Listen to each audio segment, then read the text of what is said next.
The 9,421st meeting of the Security Council is called to order. The provisional agenda for this meeting is maintenance of international peace and security, upholding the purposes and principles of the United Nations Charter through effective multilateralism, maintenance of peace and security of Ukraine. The agenda is adopted. I would like to warmly welcome the Secretary General, distinguished presidents, prime ministers, ministers, and other high-level representatives present in the Security Council chamber. Your presence today underscores the importance of the subject matter under discussion.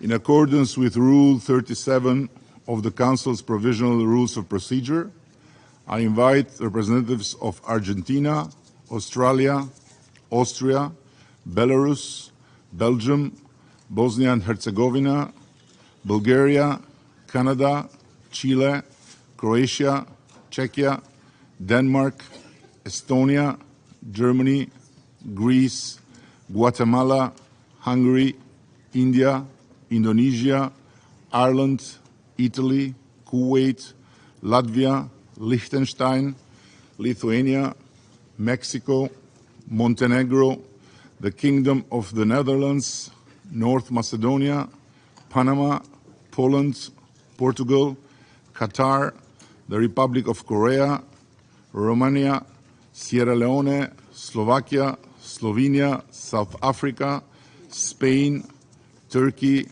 Ukraine, and the Bolivarian Republic of Venezuela to participate in the meeting. In accordance with Rule 39 of the Council's Provisional Rules of Procedure, I also invite the following briefers to participate in this meeting.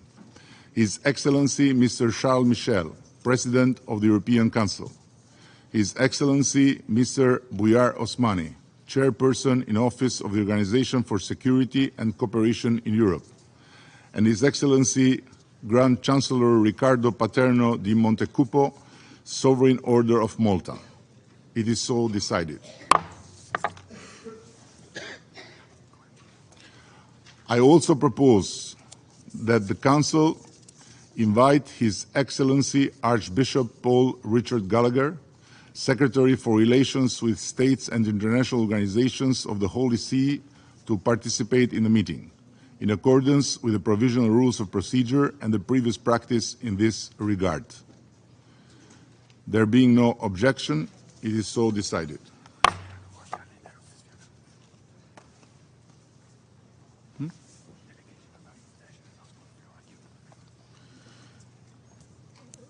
The delegation of Russian Federation has asked for the floor. Please, you have the floor.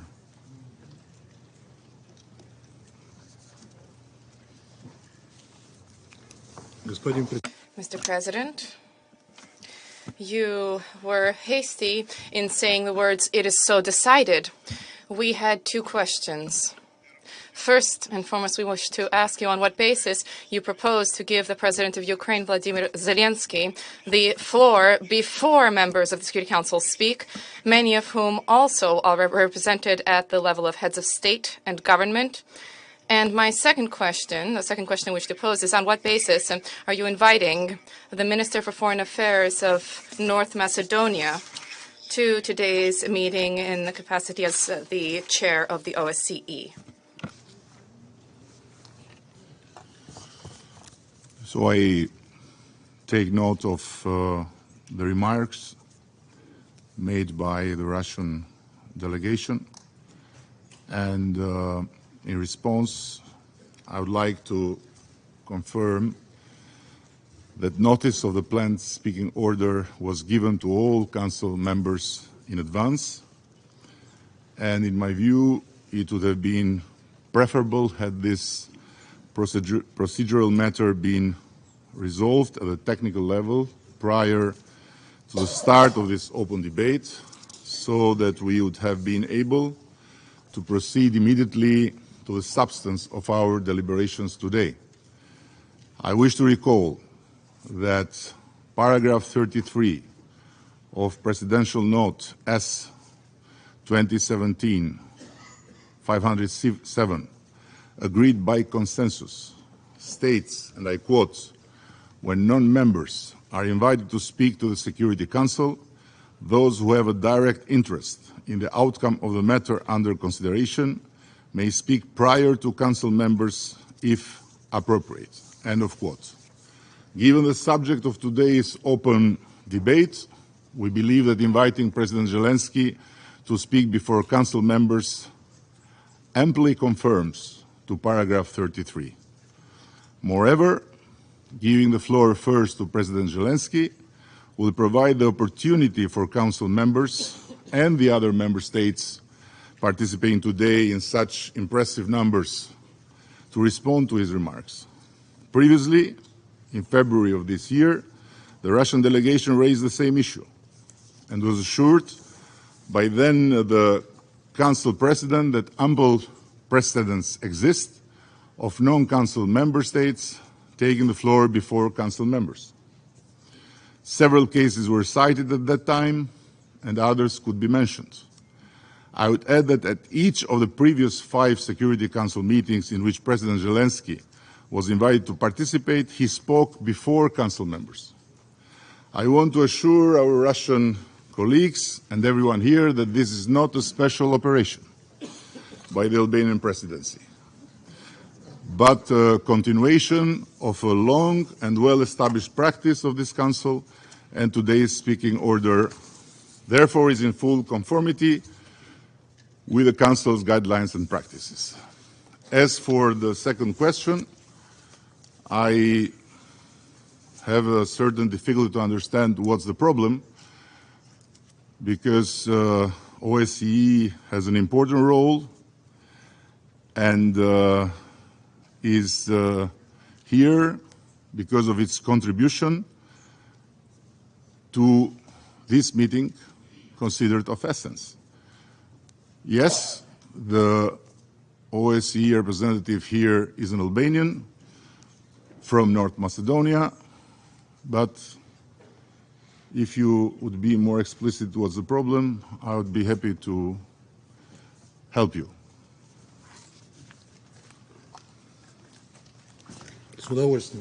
With pleasure, Mr. President. We do not believe that the arguments that you have advanced are compelling. There are a number of members of the Security Council that will be represented in the hall today at the head of state level. You tried to explain why the Ukrainian president is being prioritized. However, the procedure, this has nothing to do with the procedure for the Security Council. You can understand the logic. When we discussed Somalia here, the president of Somalia spoke first here, but he was the only president from among those present. There are indeed precedents related to other files on the Security Council's agenda, but a specific practice has unfolded linked to the specificities of certain regions, which has nothing to do with the situation in Ukraine. I would like to warn you that if today you bang the gavel thereby implementing your decision, the Albanian presidency will be tainted with an egregious precedent of violating existing practice in the Security Council, established practice for the benefit of one delegation, which time after time continues to demonstrate with support from the West that their rules don't apply to it and everything is permissible. From the beginning, Western members of the Security Council 3 times pushed through the participation of Vladimir Zelensky in Security Council meetings through video link. This constitutes a blatant disregard for the authority of this key body. Leaders of other states find time in their schedule to travel in person to New York and to speak before the members of the Security Council. Over the course of the 75 years of the existence of the organization, the emergence in presence at the Security Council, speaking before the Council, was viewed to be a privilege. The same applies to statements from the lofty tribune of the General Assembly. Instead of which, during the last session, during the special session, the representative of Kiev decided to speak through video link. At the same time, Western delegations alleged that last year Vladimir Zelensky was unable to leave the country due to extraordinary circumstances. These circumstances, nonetheless, did not prevent him from traveling to the U.S. to visit Washington, and yet he did not deign at the time to travel personally to the United Nations. Colleagues consider the violation of the president by the president of the practice of the work of the Security Council is fraught with risks of undermining the authority of the Security Council, which they are trying to transform into a one-man stand-up show. And for this, the Albanian presidency convened an open debate. In this debate, a large group of supporters from among NATO countries, and it is clear for many, at least for most, that today's meeting is will be nothing more than a spectacle. I would like to stress for protocol and for those who are trying to distort our position, we do not object to the participation of the Ukrainian president in this meeting, but this needs to be done in line with the rules of procedure and existing practice, according to which countries invited under Rule 37 speak after the members of the Security Council, especially when, as both members of the Council and a number of other representatives under Rule 37 are represented at the head of state and government level. Turning to the participation of the Albanian foreign minister and of North Macedonia, apologizes the speaker, as the current chairperson in office of the OSCE.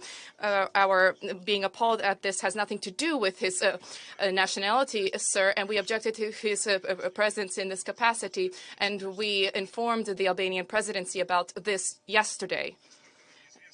We fail to understand. As far as we understand, there has been no discussion of this or any open discussion of at the building where, or in Vienna, the headquarters. There was no discussion. According to approved principles by the Permanent Council of the OSCE, any statements of chairperson in office, the Secretary General of the OSCE, or official representatives authorized by them need to be in line with their mandates, and they must not depart from the consensual position of the OSCE. If the Albanian presidency insists on allowing Mr. Osmani to speak during today's meeting, we believe that he can voice only the consensual position of this organization. I would note separately that the OSCE, due to the destructive approach adopted by Western delegations, has long not been in any way contributing to the process of resolving the Ukrainian crisis, but it has only been exacerbating the situation. We see this in attempts to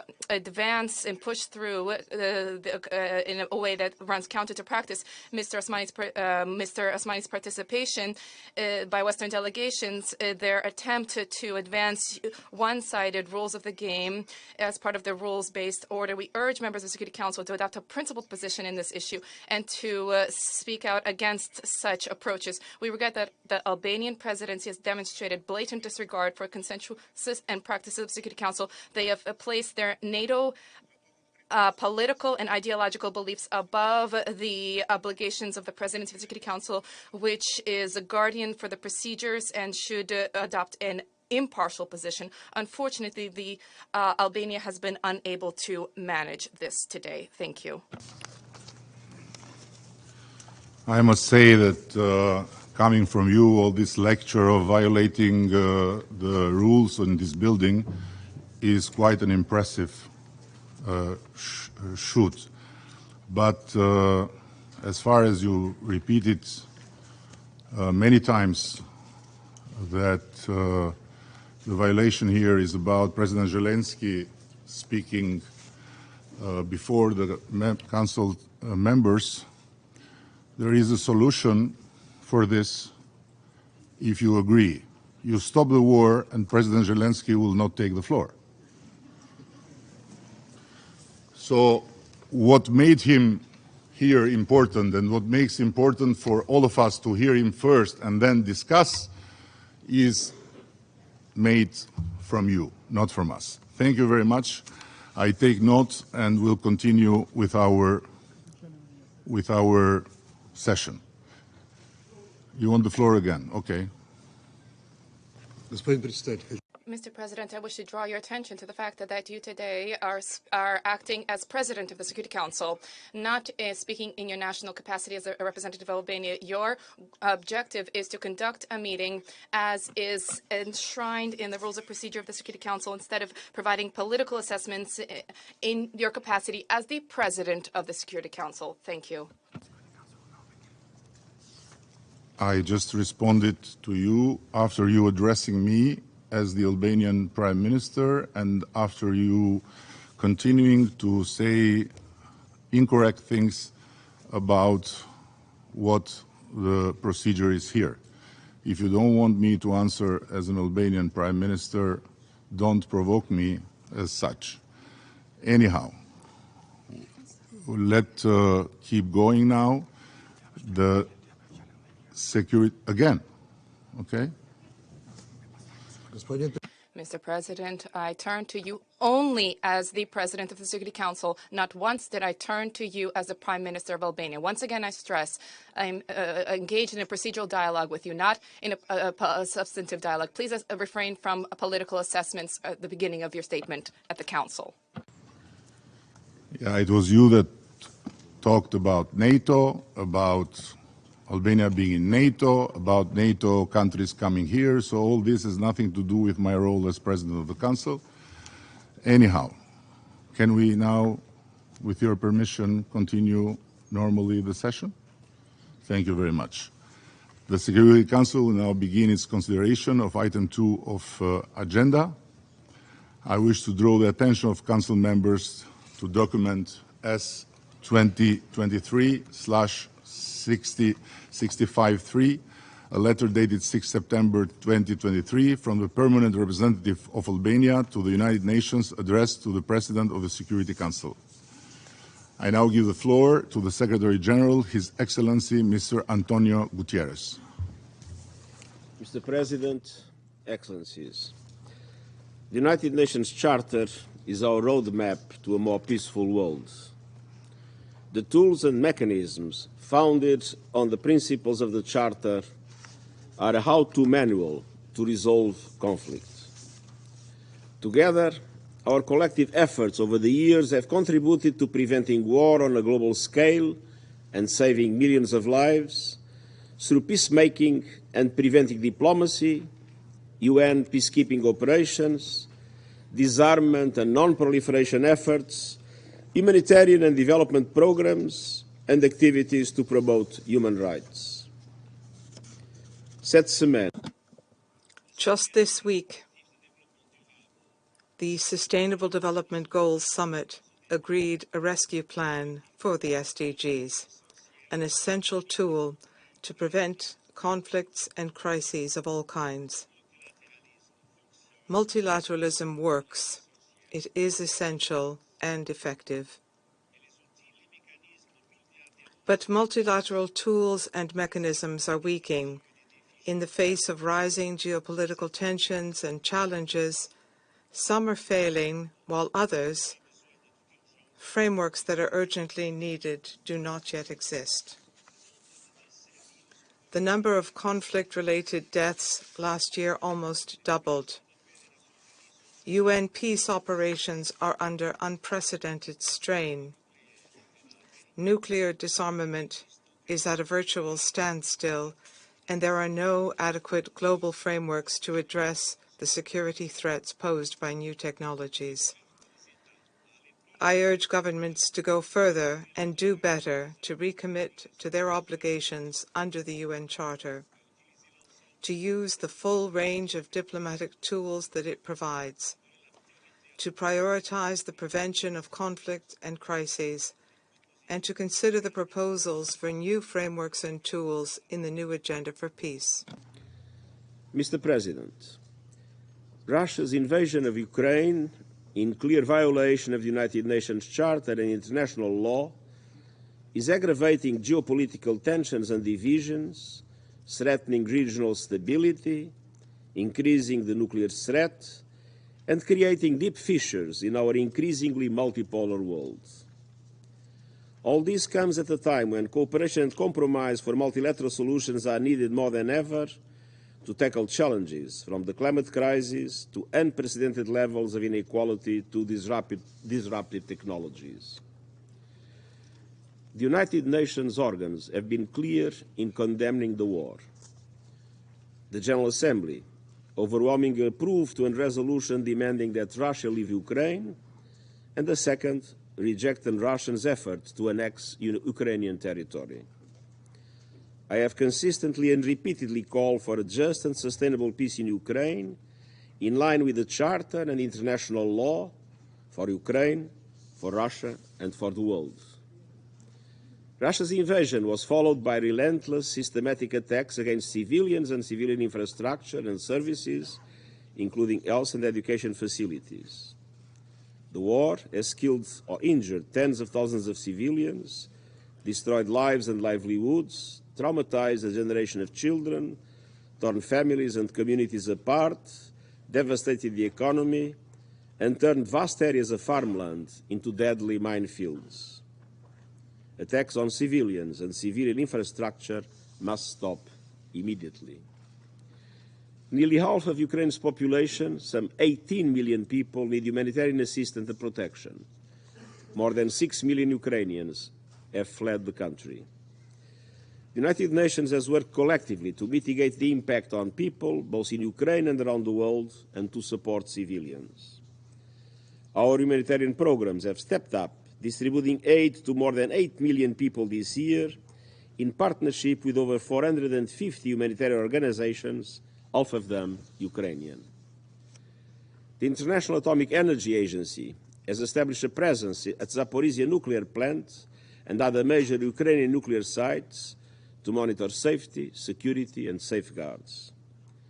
Together with the International Committee of the Red Cross, we successfully organized the evacuation of civilians from the Azovstal steel plant in Mariupol last year.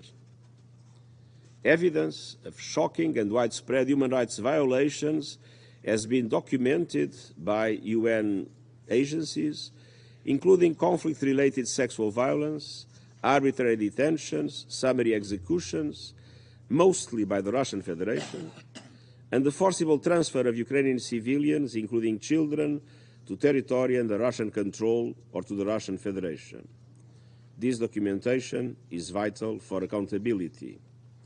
And accountability for all human rights violations is crucial, in line with international norms and standards.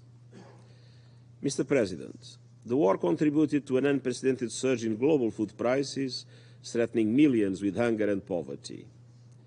Starting in July 2022, we succeeded in mitigating that impact through the Black Sea Initiative and the Memorandum of Understanding between the UN and the Russian Federation. During its one-year period of operation, the Black Sea Initiative, together with Memorandum of Understanding on facilitating exports of Russian food products and fertilizers, helped to reduce global food prices by over 23% from the record high reached in March last year. The Black Sea Initiative enabled the export of nearly 33 million metric tons of grain and foodstuffs and allowed the World Food Programme to transport 725,000 metric tons of wheat for humanitarian aid to countries including Afghanistan and Somalia. Under the Memorandum of Understanding, the United Nations delivered solutions on several of the most challenging areas of trade facilitation for Russian food and fertilizers, with continuous work on the remaining issues. We deeply regret that Russia ended its participation in the Black Sea Initiative in July of this year, and that immediately upon leaving, Russia launched a bombardment of Ukrainian ports and grain storage facilities on the Black Sea and the Danube River. Attacks against terminals and grain stores are unacceptable, and such assaults must end. Civilian shipping in the Black Sea has also been threatened. Further escalation could instantly shock the markets and destabilize the region. Volatility and uncertainty have already returned to international grain markets, while supplies from the harvest in Ukraine pile up. The bombardment is also undermining our efforts in the implementation of the Memorandum of Understanding with the Russian Federation. It has led many of those whose goodwill is needed, notably in the private sector, to question whether there is any real interest in returning to the Black Sea Initiative. We remain engaged with all parties, aiming to ensure safe and secure exports of grain and fertilizer from Russia and Ukraine, and these must be put on a stable footing without the repeated threat of interruption.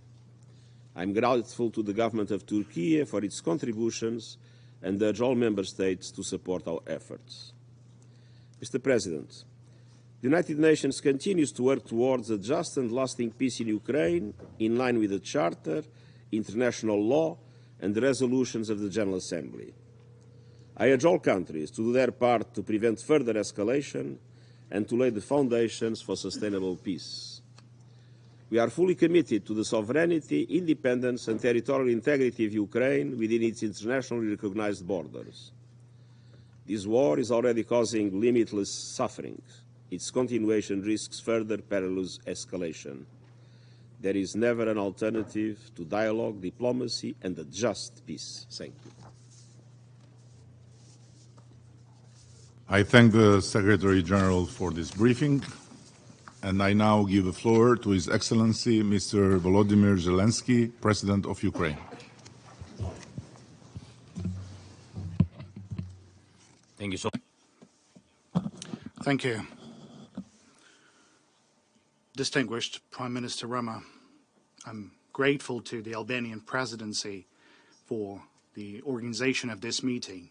Mr. Secretary General, ladies and gentlemen, since the start of the full-scale aggression launched by the state, which for some reason is still present here among the permanent members of the UN Security Council, there's already been 574 days of pain, losses, and struggle. Russia has killed at least tens of thousands of our people and turned millions into refugees by destroying their homes. Most of the world recognizes the truth about this war.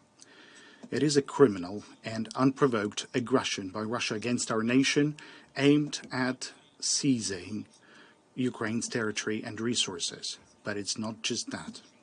The terrorist state is willing, through its aggression, to undermine all the grounds of international norms meant to protect the world from the wars.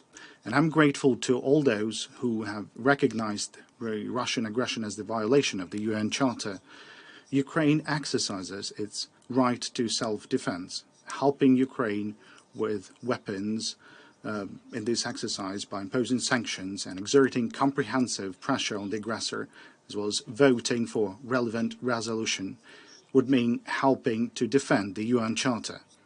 The resolutions of the General Assembly have clearly recognized the fact that the only source of this war is Russia, but this has changed nothing for Russia in the United Nations. However, these are the situations that have changed everything for the UN. We should recognize that the UN finds itself in a deadlock on the matters of aggression. Humankind no longer pins its hopes on the UN when it comes to the defense of the sovereign borders of nations.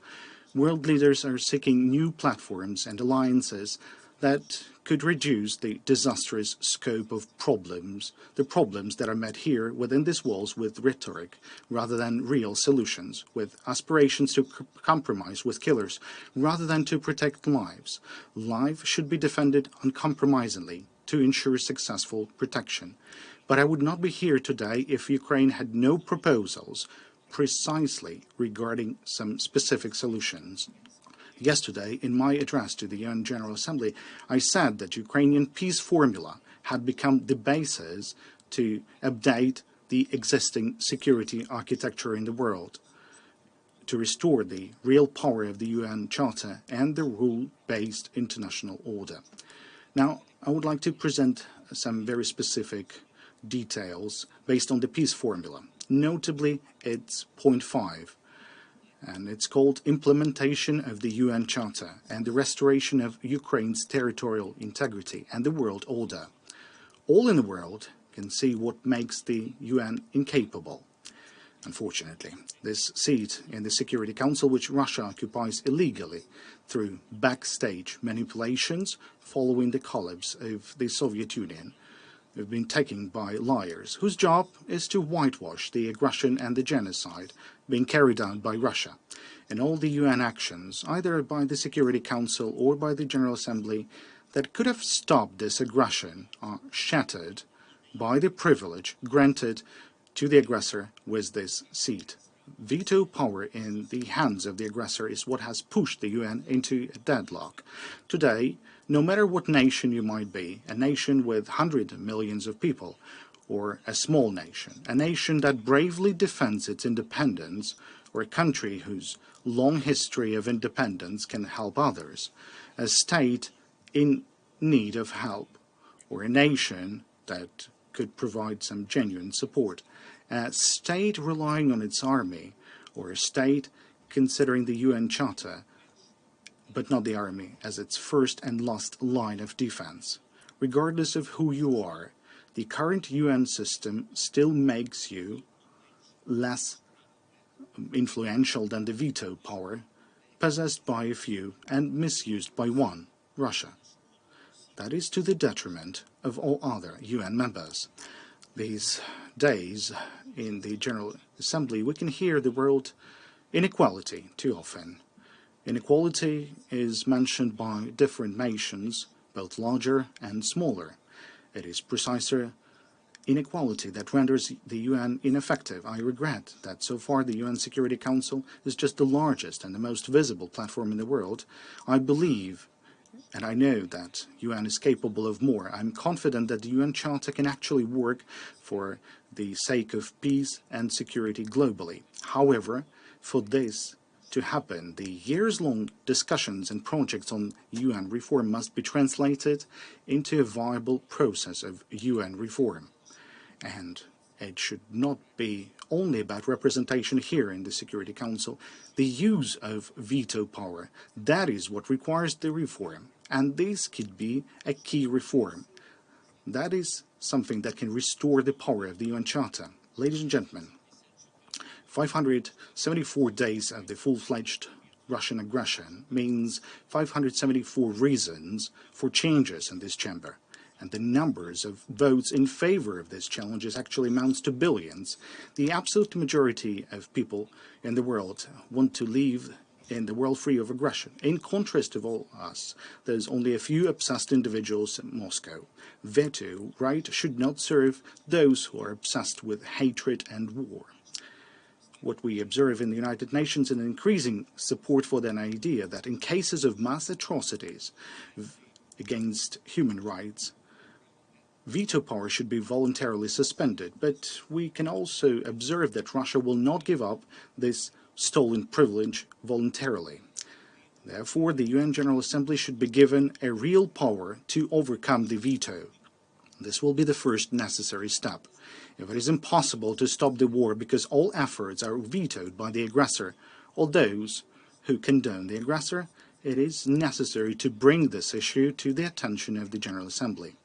In the event of two-thirds of the votes reflecting the will of nations from Asia, Africa, Europe, both Americas, and the Pacific region, in other words, a global qualified majority, the veto should be effectively overcome, and such resolution of the General Assembly must be legally binding for all member states. The second step, the UN Security Council must be fully accountable to the nations of the world. I welcome the proposals of various leaders to expand the representation of nations in the Security Council. The composition of the permanent members of the Security Council should reflect the current realities, and justice. Ukraine considers it unjust when billions of people do not have their permanent representation in the Security Council. The African unity must be here permanently. Asia deserves broader permanent representation. It cannot be considered normal when nations like Japan, India, or the Islamic world remains outside the permanent membership of the Security Council.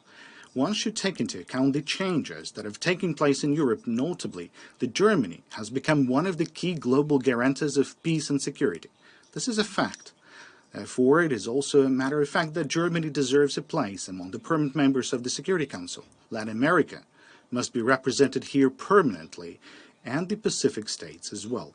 However, we should not confine our attention to those in top seats only. There is a need to expand the participation and access to the activities of the UN Security Council and its subsidiary bodies for all members of the UN General Assembly who are not recognized as aggressors.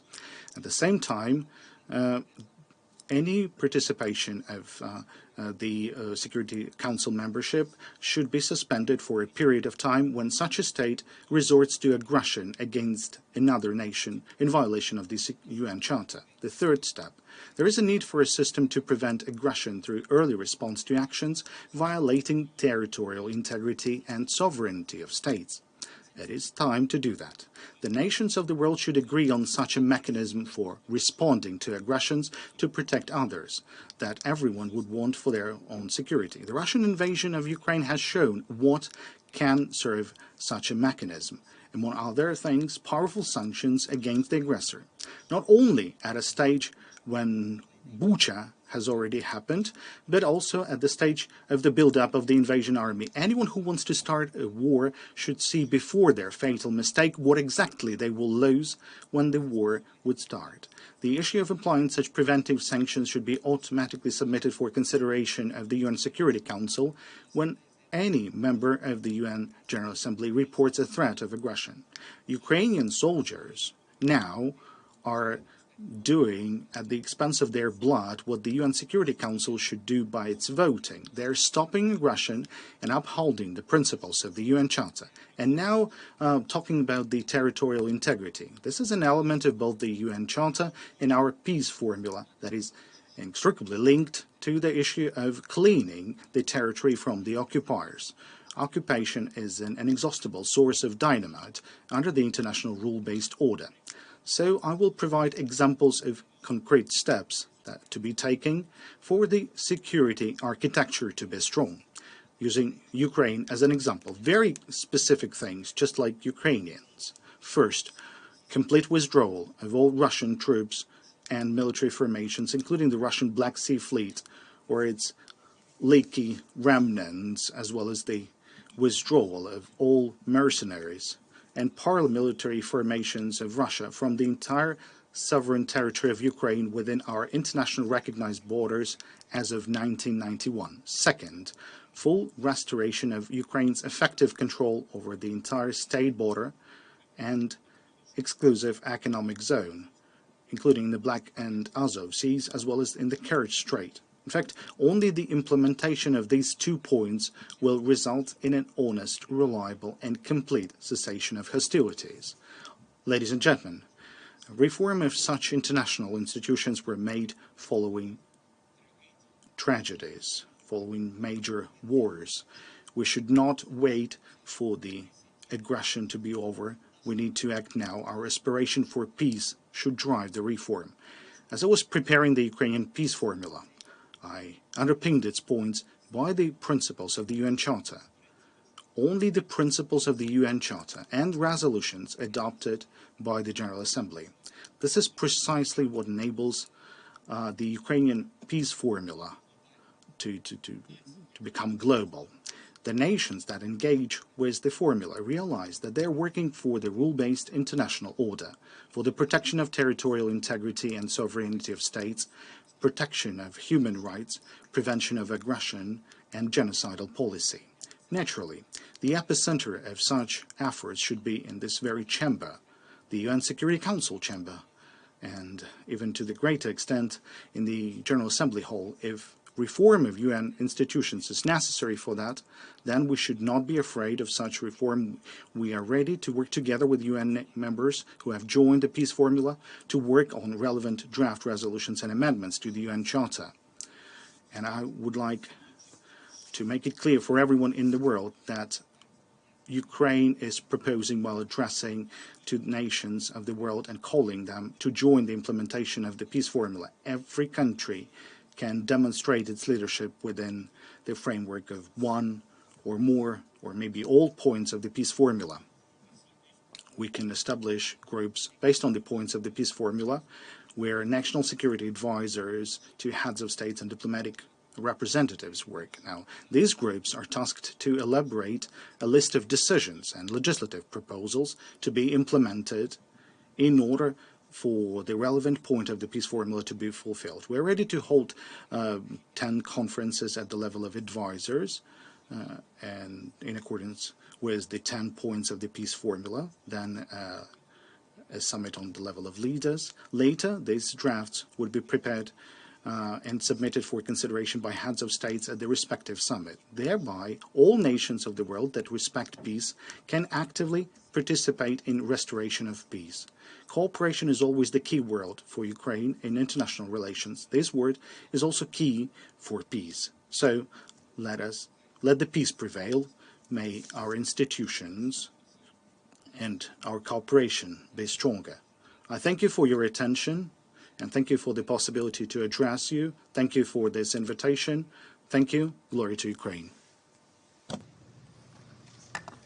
I thank His Excellency President Zelensky for his briefing, and I shall now make a statement in my capacity as the Prime Minister of the Republic of Albania.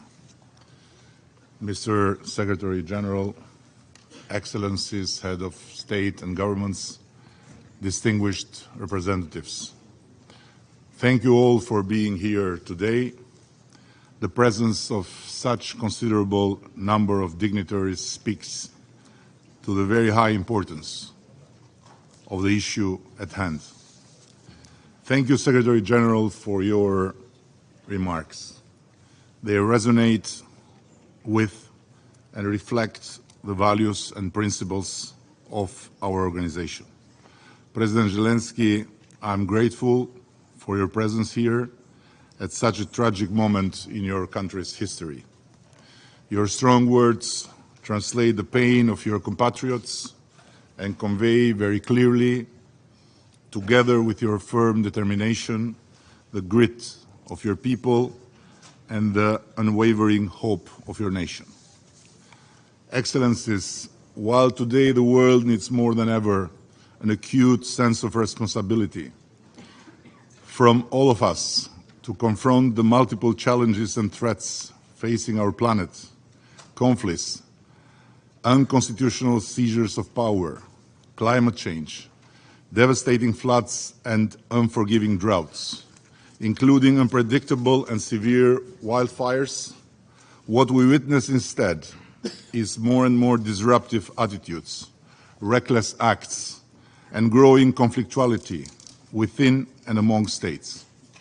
In many parts of the world, the examples of force have proliferated, while the force of example has become a rarity.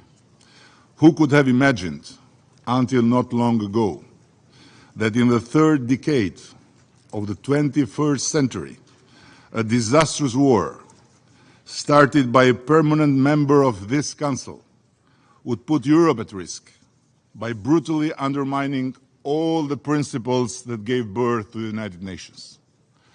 Who could have imagined, until only a few years ago, that an unjustified, unjust, and unprovoked military aggression of a big country against a new democracy would not be immediately, promptly, and universally condemned by all the nations who gather here and share the same goals and principles?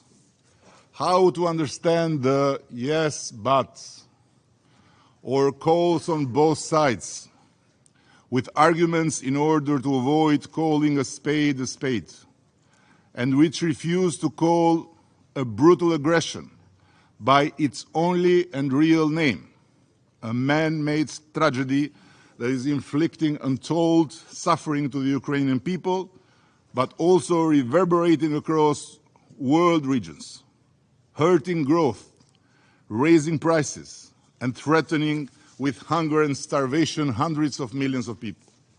An aggression in the heart of Europe cannot be Europe's problem only, as some think, as some say, or as some whisper.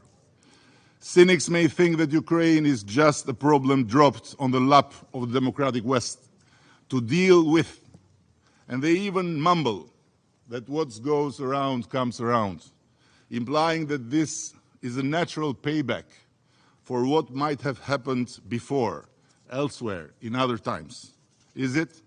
Really? I invite everyone to think twice. This war of aggression must be everyone's business. Let me remind us by paraphrasing the tragic account by Martin Niemöller. First they came for Georgia. I did not speak out. Then they came for Crimea. It was not my country, so I did not speak out. Then they came for the whole Ukraine, but I was not Ukrainian, and I did not speak out.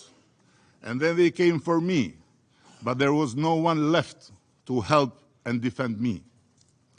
As we speak, there have been more than 26,000 civilians that have passed away. Tomorrow the number will be higher, and it will increase every other day for as long as this war continues. Given the inexcusable nuclear saber rattling that keeps coming time and again from different layers of the Kremlin, one is right to fear that one day, God forbid, this madness could turn into something far worse. And don't forget, as unimaginable today as this war was yesterday. Excellencies, we have a duty to help those in need, and in this respect, Ukraine and Ukrainians. We may differ, of course we may differ, on how to support Ukraine in its fight for freedom and dignity. We may have different views on how to end this war. Let's discuss them. But it would be an insult to the intelligence of this organization if we fail to unanimously recognize and say loudly who is the aggressor and who is the aggressed. It is the same sharp difference between war and peace as Tolstoy would remind you. Go back and read him. If we fail to admit this crystal clear truth, we are not only letting down Ukraine and its people. We are failing our core responsibility, compromising the future, and betraying all our children, from Brazil to Spain, from the Arctic to the Southern Pole. The struggle of Ukraine is also the struggle of everyone who aspires to live in a world where nations are free and equal, where territorial integrity is undisputable and their right to live in peace is unquestionable. The contrary is not only short-sighted, but utterly dangerous for everyone under this roof. This is why everyone has to do its part. Albania is a small country. Our continued support to Ukraine may not change the dynamics on the battleground, but it contributes to not rewarding aggression, to not accepting annexation, and not letting the obvious become dubious. And again, I repeat, we may differ on how to deal with this. We may have different views on how to go towards peace. But how possibly we can have different views on who is the aggressor and who is the aggressed? Excellence, le devoir principal. Excellencies, the main duty of the Security Council is to act decisively on behalf of the entire world and in the service of the world. We can well understand those who are many in number who ask, what is the Security Council doing? The abusive use of the right to veto, sadly, has held the Security Council hostage. It has paralyzed the Council, but it has not reduced it to silence. As we can see, the proof is here in this meeting. The force of rules and values bring us together. They should not be replaced by rules of force and the rejection of values. The world is dangerously tipping into what could become a tragedy for all of us. Recalling the experience of the Western Balkans, we have seen where the path of brutality can lead to, and the tremendous costs it brings for all, including for the perpetrators. History has confirmed that those who saw war as a shortcut to achieve their goals ended up regretting it forever. Russia has tried many times to use, or better, misuse, the changed reality in the Western Balkans, particularly the birth of the Republic of Kosovo, to justify their neo-imperial dreams and the subsequent nightmare they have exported in Ukraine. No matter how hard one may try, Kosovo, whose independence has been sanctioned by the International Court of Justice, Chapter 14 of this Charter of United Nations, International Court of Justice, cannot serve as a pretext for territory grab or illegal annexations. If today a lasting peace in our region is within reach, this has to do first and foremost with the lesson learned that the most efficient way to overcome the past and shape a common future is through cooperation, not through division, by promoting free movement of people, goods, services, capitals, not by raising artificial barriers, by building bridges for our kids to enjoy freedom and prosperity, whatever their language, whatever their race, whatever their nationality, not erecting walls for our ghosts of the past to seek and hide in endless blame games. I'll end with this. The preamble of the United Nations Charter calls on us to practice tolerance and live together in peace with one another as good neighbors. Important decisions are never a matter of chance. They are always a matter of choice. Albania has made its choice to stand for peace, development and progress, to stand with the aggressed, not with the aggressors, to stand with and to stand for Ukraine. Thank you. I resume now my function as President of the Council. I now give the floor to His Excellency Mr. Guillermo Lasso Mendoza, Constitutional President of the Republic of Ecuador.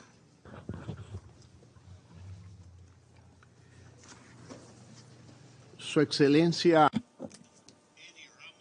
Your Excellency Edi Rama, Prime Minister of the Republic of Albania and President of the Security Council.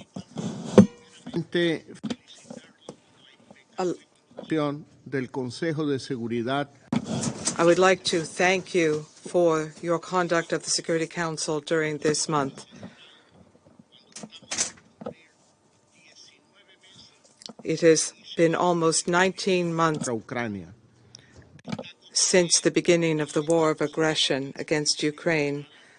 The briefing provided by Secretary General Antonio Guterres continues to appeal to the Russian Federation to give peace an opportunity. This war cannot go on yet another day.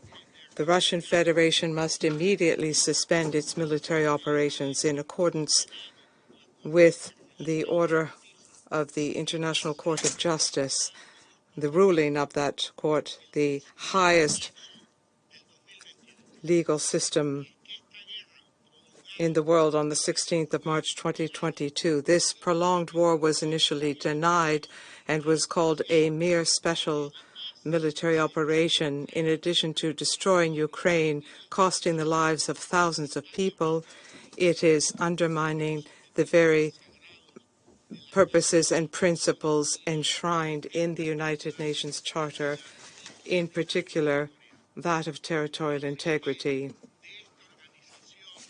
At the origin of this organization, when this organization was built, we, the peoples of the United Nations, determined to preserve and spare future generations from the scourge of war, and to that end, to practice tolerance and to coexist in peace as good neighbors. On that basis, the United Nations Charter was built. It is unique. Ecuador has said this before, and we would insist on this point again today. There is not a charter for the South and another charter for the North, nor is there a charter for the West and one charter for the East. In all languages, The content of the Charter is the same. It is one and indivisible. There is not one version in Russian and a different version in Spanish. In no case is the use of force to be used against the territorial integrity or the political independence of a state, or to be used in any way which runs counter to the purposes of the United Nations. How can we uphold the principles and purposes of the UN Charter for effective multilateralism and at the same time invade a neighboring country, or not condemn that invasion, maintaining indifference or complicity? On the contrary, to defend the territorial integrity of states means that we must respect and implement the provisions of the UN Charter. We must maintain international peace and security, not to aggress a third state, and to abstain from voting in disputes where we're a party. There are those who say that the crisis of peace and security is due to supposed shortcomings in the Charter, but no reform, no new international framework will be sufficient for peace and security if states are not determined to respect and implement these higher principles. What a fatal blow for multilateralism to have a military invasion of a neighboring country. This war, which has impacted the dynamics and the work done in this Security Council, continues to undermine trust in the UN system. However, beyond the difficulties which this body is facing to have a clear-cut response to this issue, we must underscore the enormous contribution of the United Nations for millions of peoples and humanitarian groups working on the ground, providing emergency assistance, in particular to women and children. I recognize the efforts of the Secretary General in the humanitarian sphere, including in the Black Sea Grain Initiative, and we ask that that initiative be resumed. Mr. President, distinguished colleagues, there are corrosive narratives which claim to justify this war, but there is no justification with any legal foundation. We have been told, for example, that the invasion of Ukraine is in response to a supposed group of countries of the West aiming to weaken Russia. We've been told that Russia is acting in self-defense in the face of anti-Russian policies with regard to some inhabitants or against Russian culture. But what greater act of xenophobia or disregard for one's neighbor than to carry out a war against one's neighbor? There's little truth in that position. We need only look at the pattern of voting in the General Assembly when resolutions have been adopted on the territorial integrity of Ukraine with a vast, clear majority. Of course, there is no veto which can halt the force of the General Assembly when it comes to defending the territorial integrity of its members. And this majority is not a majority of alliances or partnerships, as some claim. Ecuador rejects any invasion, regardless of the country committing that invasion. Moreover, and in particular, if that country holds a permanent seat in this body. the Secretary General, Boutros Ghali, affirmed that only a power can impose order on chaos. It is the power of principles which transcend changing perceptions of coexistence in the short term. Ladies and gentlemen, among the hundreds of thousands of people who have fled war, there were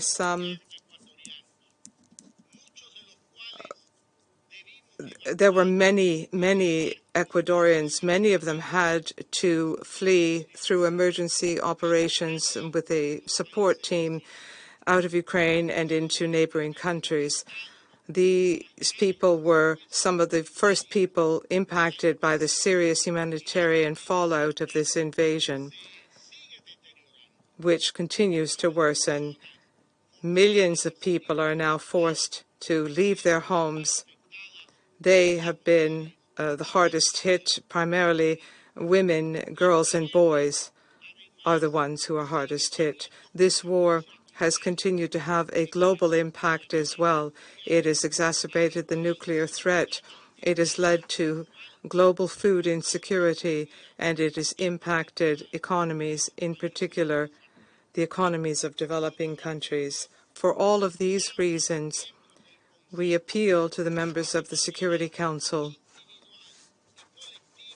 individually and collectively, to redouble our support so that the efforts and the good offices of the Secretary General can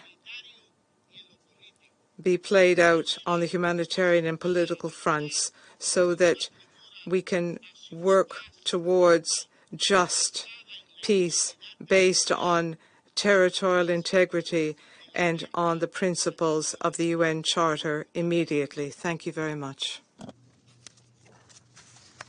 Thank you. Thanks to His Excellency Mr. Lasso Mendoza for his statement. I now give the floor to His Excellency Mr. Nana Addo Dankwa Akufo-Addo, President of the Republic of Ghana. Mr. President, I thank you for making me a part of this important meeting on how we can uphold better the purposes and principles of the United Nations Charter, with the unfortunate tragic events in Ukraine serving as the backdrop. I'm grateful to Secretary General Antonio Guterres for making a compelling case of the shared benefits we derive as member states when we choose to be peace-loving, as required by the Charter. Mr. President, none of us here in this chamber can claim not to be aware that our world is in a troubled place.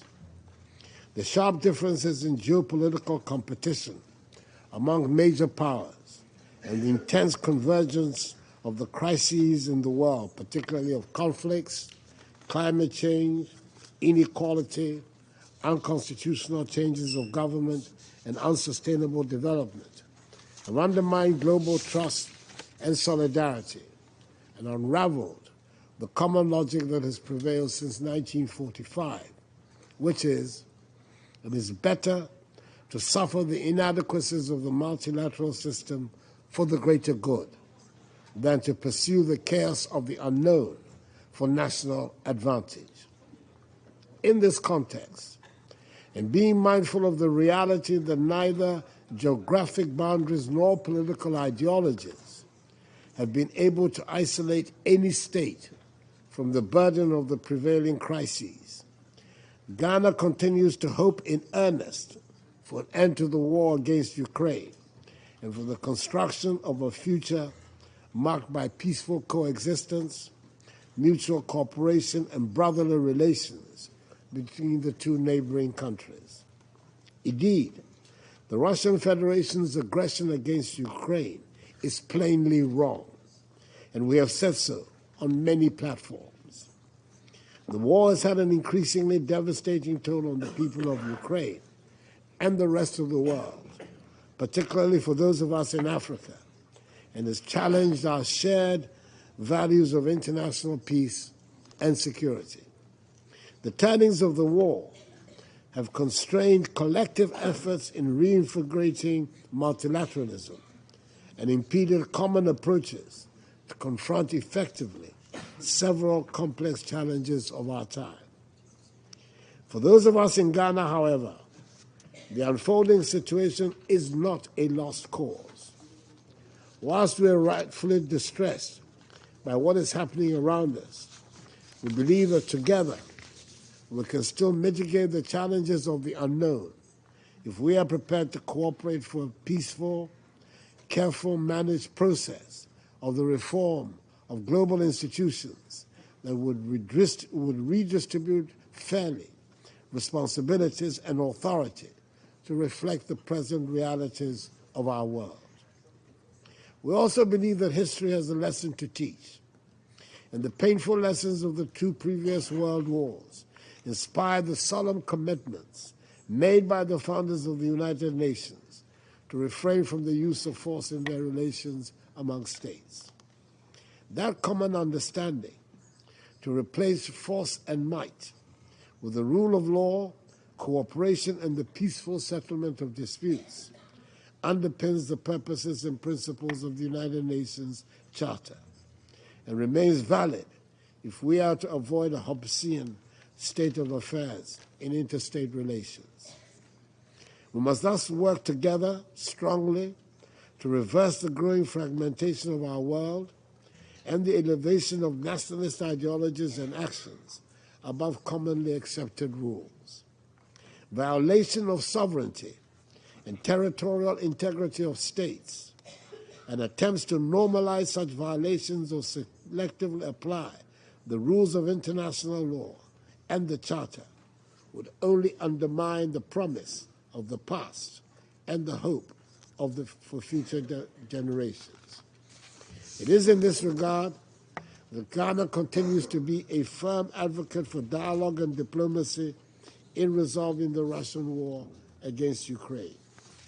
We do not do so because of want of a resolution of the dispute at any cost, but united in our belief with many others, we believe the only pathway for a comprehensive, peaceful, and sustainable resolution of the dispute is one that must be just and based on the Charter of the United Nations and international law.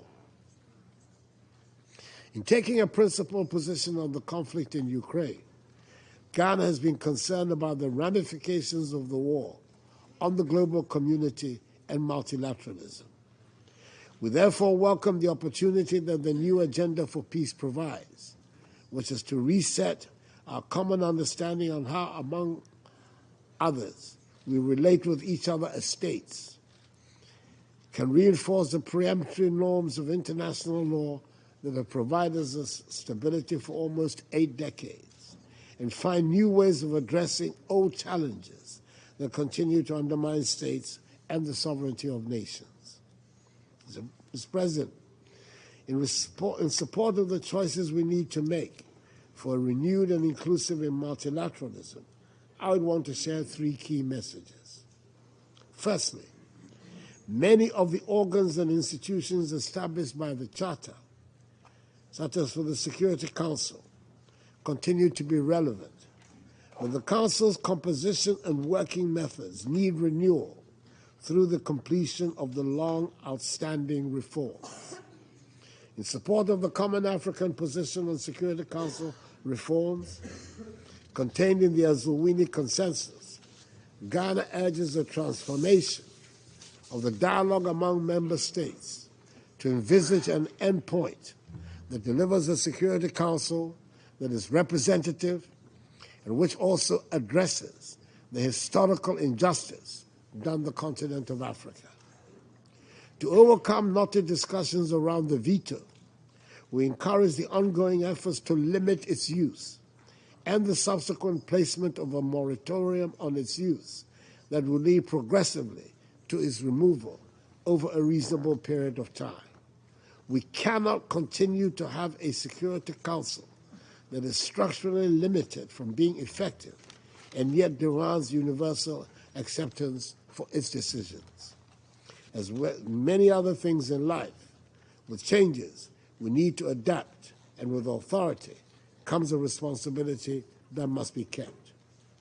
Secondly, the peace of the world is indivisible and integrated with all other global arrangements beyond our collective security.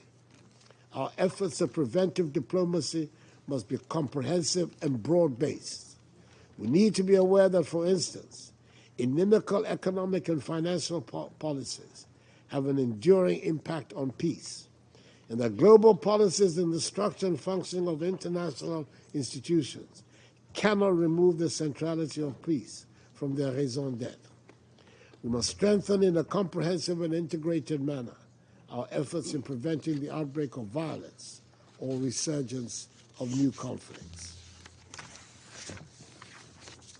Thirdly and finally, multilateralism at the global level must be accompanied by effective regional partnerships, partnerships that help to anticipate better threats to our common humanity, which prioritize specific means for resolving differences, and which cuts across regions to enhance its effectiveness when required. When we fail to leverage fully the potential of regional bodies, we can only have ourselves to blame when multilateral efforts at the global level are unable to deliver. In ending, I call again for peace in Ukraine and emphasize, as my delegation has often done in this Council, that there is no alternative to winning the peace in Ukraine. We hope the Council can help this United Nations to assume an enhanced role in support of peace efforts around the world, but in particular in Ukraine, for the benefit of all peoples. Mr. President, I thank you for your indulgence. I thank His Excellency Mr. Akufo-Addo for his statement. And now I give the floor to His Excellency Mr. Alain Berset, President of the Swiss Federation. Merci beaucoup. Thank you very much, Mr. President. Thank you, first and foremost, for organizing this debate, and I also wish to take this opportunity to thank the Secretary General of the United Nations for his remarks. But beyond his remarks, I wish to thank him for his steadfast, unstinting commitment to the advancement of peace, the advancement of dialogue, and especially when it is most difficult. Excellencies, ladies and gentlemen, first of all, the facts, and they are not positive. The times we live in are marked by the questioning of multilateralism, the multiplication of conflicts, and the deepening of inequalities. And there's a question, where's our responsibility? Where does our responsibility, our shared responsibility lie? Our responsibility, we who have convened here, at the very minimum, that is to recall the essential principles enshrined in the Charter of the United Nations. I've had a copy here, of course, and to fulfill the mandate which has been entrusted to us. This core text expresses our desire, our shared desire, the shared desire of all peoples to live in peace. And this text is a guarantor of universal values, the overarching principles of a multilateral order, sovereign equality of states, and a prohibition on the use of force, defense of human rights, including economic, social progress for people. And in this war, as we know, during war, the suffering of civilians is a common denominator. It is always civilian suffering. And international humanitarian law and imposes obligations upon us and upon all parties to conflict. As you are aware, Swiss is a depository of the Geneva Conventions. We are faithful to the long-standing tradition in this regard, and we are very much staunchly determined to uphold it and to ensure respect for international humanitarian law. And as members of the Council, we have committed to commit and implement this clear, unique mandate conferred upon us by the Charter of the United Nations, conferred upon all of us here, namely the maintenance of international peace and security. With Russia's military aggression against Ukraine, the Charter has been violated at a large scale. on a massive scale. Yet session after session, Russia, a permanent member of this council, has been denying its responsibility. Its responsibility for the thousands of dead and wounded in Ukraine, its responsibility for the millions of displaced persons, and finally its responsibility for all those plunged into deep insecurity wherever they are in the world, including, incidentally, in Russia. The consequences of this war, distinguished colleagues, ladies and gentlemen, the consequences of this war are planetary in nature. Global food security has been undermined. The energy sector has been disrupted. Nuclear risks are increasing. Inequalities are growing. Switzerland demands that the Russian Federation respect the Charter, that it respect its principles. And once again, we call upon the Russian Federation to cease hostilities, to withdraw its troops from Ukrainian territory, and respect the sovereignty and territorial integrity of Ukraine. Ladies and gentlemen, while the mandate of the Security Council is clear, it is not always as effective as it should be, as one would desire. While the objective is to save lives, guarantee global security, reinforce stability, our discussions are bogged down on issues that fail to produce tangible results on certain issues. This Council must not squander the most precious asset at its disposal, the trust of those who rely on it, to work to guarantee them a life in dignity and peace. And we have the means to fulfill this mandate, as has been illustrated in the 26 resolutions that the Security Council has adopted since the month of January. These are resolutions that are geared towards promoting peace and security in Colombia, in Afghanistan, in Iraq, and in South Sudan. And these examples are really there to show us that the Security Council, even though it is more difficult than in the past, has retained its capacity for action. Of course, there's an urgent need for reform, and Switzerland has been committed for a number of years to greater and better representation, beginning with the African countries, committed also to better working methods. And yet we are all aware of the fact that no reform can replace the will of states to respect the Charter. In the new agenda for peace, the Secretary General has indicated further steps forward to step up our action in multilateralism, to strengthen to close ranks around the principles of universality, of solidarity, and trust. And we have been assuming this duty of solidarity. In Ukraine, we are committed to alleviating the suffering of the civilian population, rendering justice to the victims, promoting a political solution to the conflict in due time. We have opened our doors to people fleeing the war. We have been delivering humanitarian aid. We have been collaborating with the Ukrainian government on the process of reconstruction.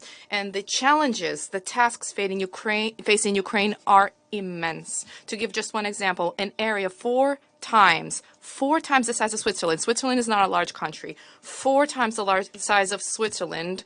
That is the territory of Ukraine, which has been contaminated with mines. And there, too, we have been supporting humanitarian demining with our know-how and with deliveries of equipment and a commitment that we will continue to shore up. And it is in the same spirit of solidarity that we are calling for the relaunching of the Black Sea Initiative. We wish to take this opportunity to express our gratitude to the Secretary General for his tireless efforts in this regard. Excellencies, distinguished colleagues, multilateralism is the only option to achieve peace, the only way to move away from individualistic thinking in which each side seeks only to defend their own interests, to maximize their own influence, the only option to relaunch the search for common sustainable solutions that guarantee a dignified life for all. And against this backdrop, in this spirit, Switzerland welcomes diplomatic initiatives in favor of a lasting peace in Ukraine, a peace rooted in the principles of the Charter of the United Nations, the Charter which is truly the cornerstone of peaceful coexistence of all states.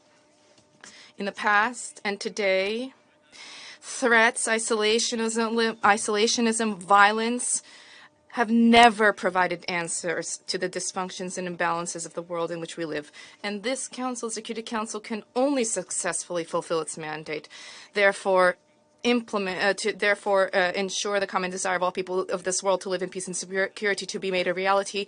Only can it achieve this if it acts in a spirit of trust and collaboration. This spirit must guide everyone around this table.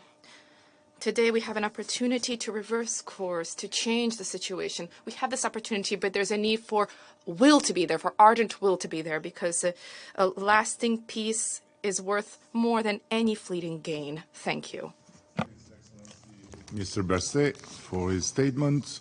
And now I give the floor to His Excellency Mr. Fumio Kishida, Prime Minister of Japan.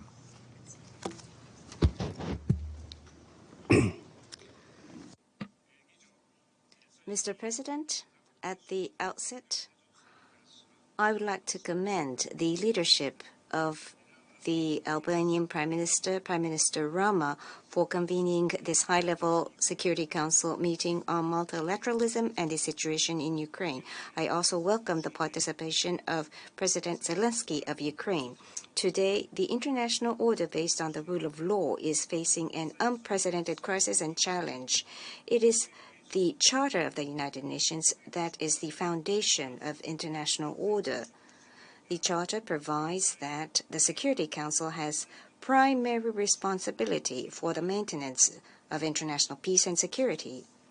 We are gathered here today because of the infringement of the rule of law by one of the permanent members of this very council. Mr. President, I visited Kyiv and Bucha in March of this year and also went to the sites of the tragedies. I will never forget the heartbreaking feelings I had at that time. I renew my determination that Japan stands with Ukraine. We condemn in the strongest terms Russia's aggression against Ukraine, which is a clear violation of international law, including the UN Charter. The aggression must be stopped immediately, and the troops must be withdrawn right now and unconditionally. Any attempt to unilaterally change the peacefully established status of territories by force or coercion must not be tolerated anywhere in the world. Irresponsible nuclear rhetoric, the deployment of nuclear weapons in Belarus, and the occupation and militarization of Zaporizhzhia nuclear power plant pose a threat to world peace and stability. Russia's nuclear threats, let alone its use of nuclear weapons, are unacceptable. Abuse of the veto power to obstruct the decisions of the Security Council and undermine its credibility cannot be accepted by the international community. Mr. President, Russia's aggression against Ukraine has exacerbated concerns over a rule of lawlessness around the world. We must not allow the creation of a second or third Ukraine. It is essential to achieve a comprehensive, just, and lasting peace in Ukraine conforming to the principles of the UN Charter in order to protect an international order based on the rule of law. Japan supports President Zelensky's sincere efforts to uphold the basic principles of the United Nations Charter in his peace formula. In Hiroshima in May, I myself, together with leaders of a wide range of countries, including Ukraine, affirmed the importance of the principles of the Charter, including respect for sovereignty and territorial integrity and the peaceful resolution of disputes. Following these discussions, 2 meetings of national security advisors on Ukraine were held. Japan welcomes the participation of many countries, including the so-called Global South, and will continue to make a positive contribution. Mr. President, we must not forget that the aggression against Ukraine has caused serious problems such as refugees, food and energy insecurity, and threats to nuclear safety, and has led to suffering for many people around the world. Japan is committed to working together with other nations to promote efforts to support the afflicted people. Japan strives to promote human-centered international cooperation, overcoming differences in regimes and values in order to protect human dignity. Mr. President, there has never been a time when effective multilateralism, the theme of today's debate, is more needed than now. We must overcome numerous calamities, including the aggression against Ukraine, and realize multilateralism rooted in a spirit of solidarity. Bearing this in mind, I myself have engaged in a series of discussions with leaders of various countries.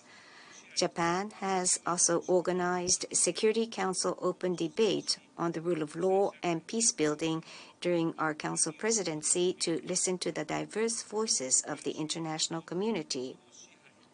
Japan will further strengthen its efforts to resolve issues concerning international peace and security, including through preventive diplomacy, while upholding the rule of law under multilateralism. Mr. President, now is the time to return to the unshakable principles that we, the member states, have built up since 1945, including the United Nations Charter, and work toward a world of cooperation, not division and confrontation. To this end, strengthening the functions of the UN is an urgent task. The Security Council must be enlarged in both its permanent and non-permanent seats to better reflect the realities of today's world, including Africa. We must now take concrete action looking ahead to the Summit of the Future and the 80th anniversary of the establishment of the United Nations. It is time to move forward to realize the UN as a platform that listens to people facing difficulties and works with them to confront challenges together, aiming for a world that respects human dignity. Thank you for your attention. I thank His Excellency Mr. Kishida for his statement, and I now give the floor to His Excellency Mr. Robert Abella, Prime Minister of the Republic of Malta. Thank you, Eddie, Mr. President, Mr. Secretary General, dear colleagues, excellencies, and also dear friends. First of all, I would like to kick off by thanking the Albanian presidency for having organized this high-level open debate of the Security Council. I also thank the Secretary General for sharing his thoughts with us earlier today. 12 years ago, soon after the outbreak of the Arab Spring, Malta had launched its bid to serve on the Security Council. That was a time, I remember, of turmoil, also instability in our immediate neighborhood, but also it was a time of hope and aspirations.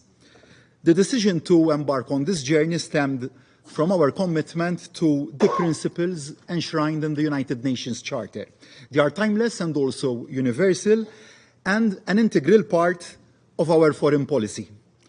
Our unwavering belief is that multilateralism, today's major theme that we are discussing, holds the answer to contemporary challenges, and that all countries should engage proactively to this end, and this served as our point of departure way back. Today, as elected members of this Council, these convictions continue to serve as our guiding light.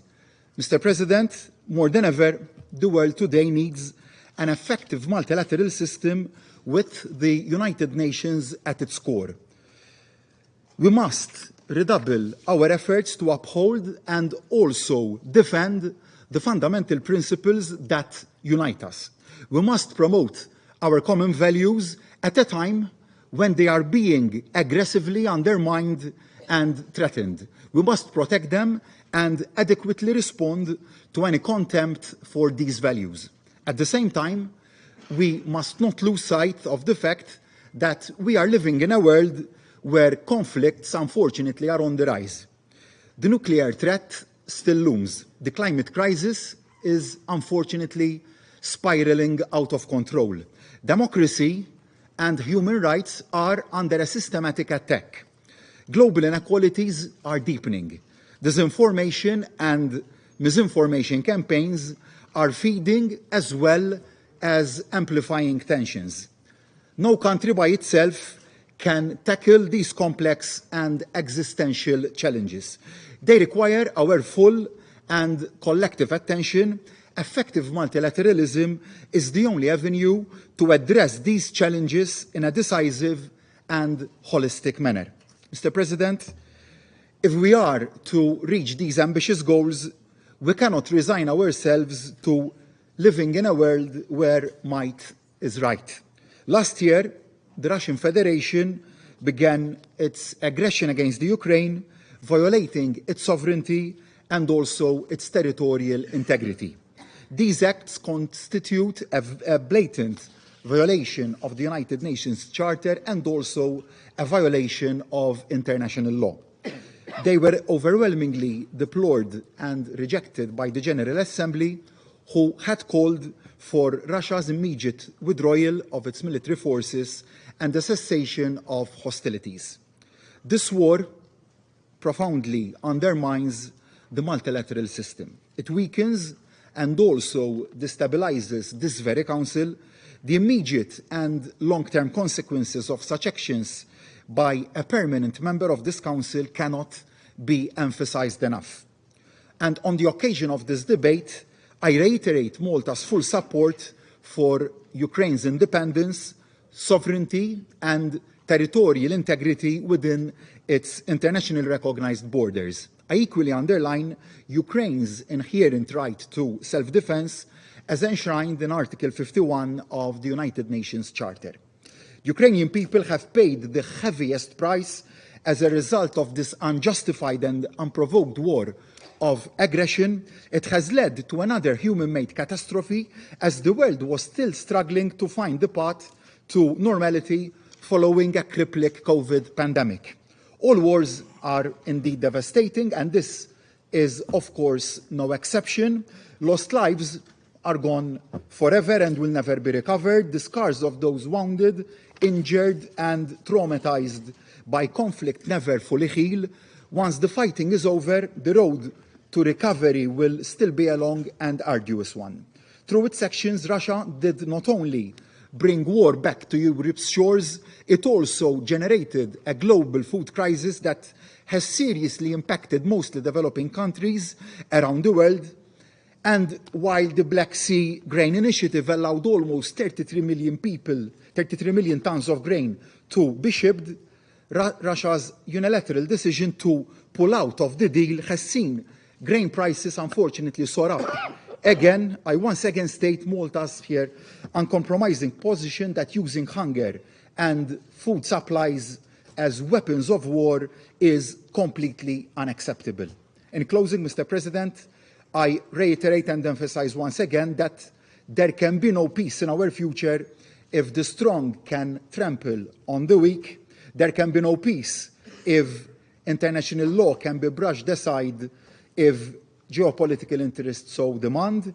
There can be no peace if the rights of states and individuals can be suspended or revoked at any time. Malta's commitment to peace, dialogue, and multilateralism remain as strong as ever. We remain firm in our resolve to stay at the forefront of the defense of the United Nations Charter. No matter how difficult or disheartening circumstances may seem, we must never give up on peace. We must never give up on dialogue, and we simply cannot afford to do so.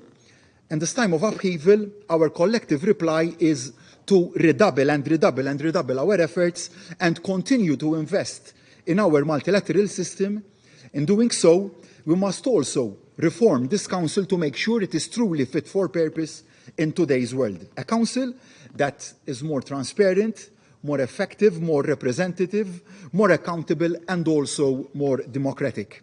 Meanwhile, we remain convinced that the only step towards a lasting peace in Ukraine is for Russia to immediately cease all hostilities. It must unconditionally withdraw all its forces and also its military equipment from the entire territory of Ukraine within its internationally recognized borders. Thank you. I thank His Excellency Mr. Abella for his statement. Et je donne maintenant la parole à son...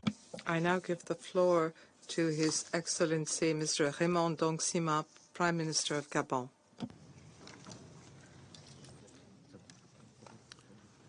Monsieur le Président.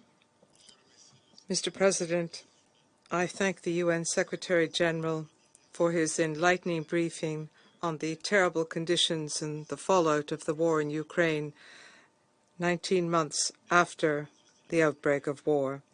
Since the beginning of hostilities in Ukraine, my country has expressed its opposition to the war and condemned the violation of Ukraine's territorial integrity. We have unequivocally reaffirmed the principles of the UN Charter as the underpinning of our coexistence. Above all, Gabon has tirelessly called for an immediate ceasefire and for negotiations in good faith between the parties to be taken up in order to silence the weapons. 570 days since the beginning of this deadly war, the shock wave has continued to spread beyond the borders of Ukraine. Millions of people have been forced to flee within Ukraine, and millions more are now refugees beyond national borders. Deaths are counted in thousands, while indiscriminate shelling continues to target essential infrastructures, not sparing nuclear power plants, bridges, hydroelectric dams, schools or hospitals in the path, and the nuclear threat has become even more widespread. The international system, in particular the agricultural sector, as well as many value chains, continue to suffer from the fallout of this conflict. This has worsened the global humanitarian toll by sowing hunger, precariousness, despair, and fear, but also invisible wounds such as hatred and the rejection of others. As we assess this situation, it is not clear whether or not the trauma suffered by children, women, and men exposed to the horrors of war will be reflected in the final tally of this conflict. On this point, we wonder how much horror must be suffered before de-escalation is finally considered. How much terror must be sown before the warring parties agree to sit down to talk. Mr. President, since the outset of hostilities, every rostrum in the United Nations has been the stage for accusations and for opposition. They have not provided relief or remedy for those who have fallen in the trenches or who have been crushed under the debris in the battlefields and in the cities and villages of Ukraine. An alternative to war is possible, and it must be found in existing channels outlined in the UN Charter and in relevant resolutions of this Council. Without delay, we must reconcile with the spirit of the UN Charter. Its beating heart is our common determination to spare present and future generations from the scourge of war. My country reiterates its appeal to the parties to negotiate in good faith in order to put an end to this war. We call on the parties to show restraint and responsibility. Everything must be done to ensure de-escalation and to create conditions which will allow for diplomacy. Gabon is convinced that any unilateral action which further deadlocks the situation, hardens positions, and fuels antagonisms must be ruled out. I reiterate my country's opposition to war. Opposition to the war in Ukraine but opposition to any war in the world, in particular the many chronic and cyclical wars in Africa. Rejecting the mindset of war is not fleeing war, nor is it a sign of cowardice or an opportunist stance.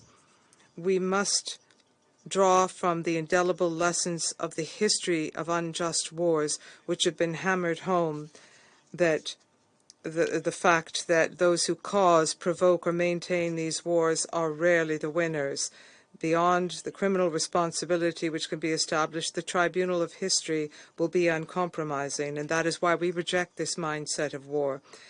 We must uphold the noble ideals of the United Nations. My country has a long-standing tradition of peace which has never let us down, even when we had to take existential choices about our future. We've always been able to opt for peace, and we continue to defend this ideal, which we believe is an imperative, because the war runs counter to the values which underpin this organization and the Security Council. Every day of war brings into question our calling, our mandate, and our credibility. In conclusion, I would like to work together with the parties to help restore peace in Ukraine, because we stand for peace in Ukraine. We support the process of peace and dialogue and every initiative which aims to activate the channels of diplomacy and to silence the weapons in Ukraine is a good thing. We support the initiatives for peaceful coexistence between Russia and Ukraine. Thank you. I thank His Excellency, Mr. Ndong Sima, for his statement. To His Excellency, the Right Honourable Oliver Dowden, a Member of Parliament, Deputy Prime Minister of the United Kingdom of Great Britain and Northern Ireland. Thank you, President. I am proud to sit here today in solidarity with President Zelensky. He and the Ukrainian people have met Russia's invasion of their country with bravery and with courage. I pay tribute to their fortitude. Ukraine's fight against Russian aggression is not only a fight for freedom, it is also a fight for the principles upon which the United Nations itself is based. Principles underpinned by our Charter, which says that all state sovereignty is equal, that territorial integrity is inviolable, that disputes should be settled peacefully, and that we must protect those things together. When Russia's tanks rolled into Ukraine, they trampled over every single one of those principles. They have done so ever since. Every missile, every bomb, every false arrest, every piece of propaganda has been a flagrant assault not only on freedom, but on our multilateral rules-based system. If we allow Russia to lay waste to what we have built here, the risks to world order, the risks to us all, are grave. For over a year and a half, Ukraine has been suffering the terrible consequences of Russia's war of choice. We must never forget the human cost. 9,500 people killed, 17,000 people injured, reports of 500,000 military casualties on both sides.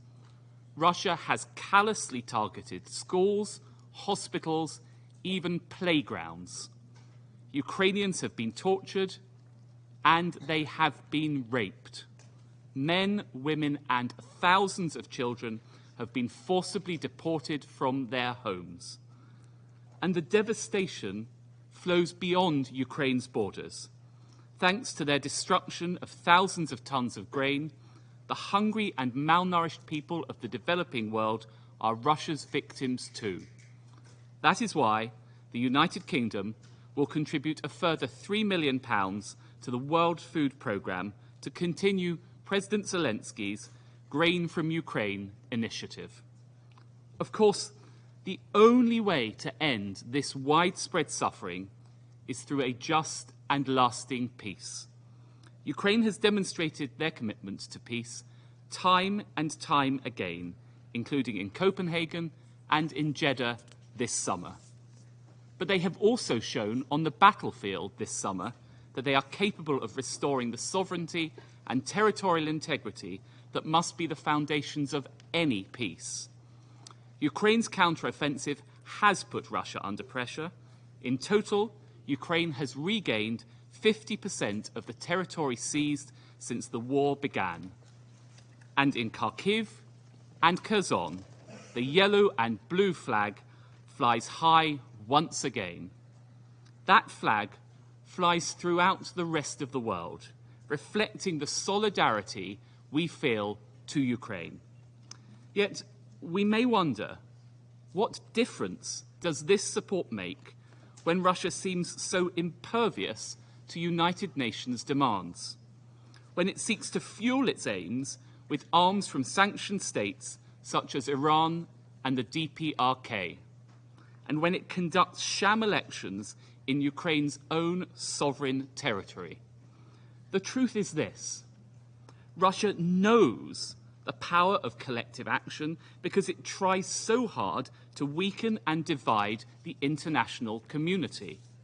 So, just as we need to confront our biggest challenges on global poverty, on climate change, on artificial intelligence collectively, we need effective multilateralism to achieve resolution, to seek justice for the many, many victims, to rebuild ruined cities and create new opportunities, to get grain exports flowing again, to help put Ukraine back on the path to prosperity, to secure peace. And that is what we shall do together. Thank you, Mr. President.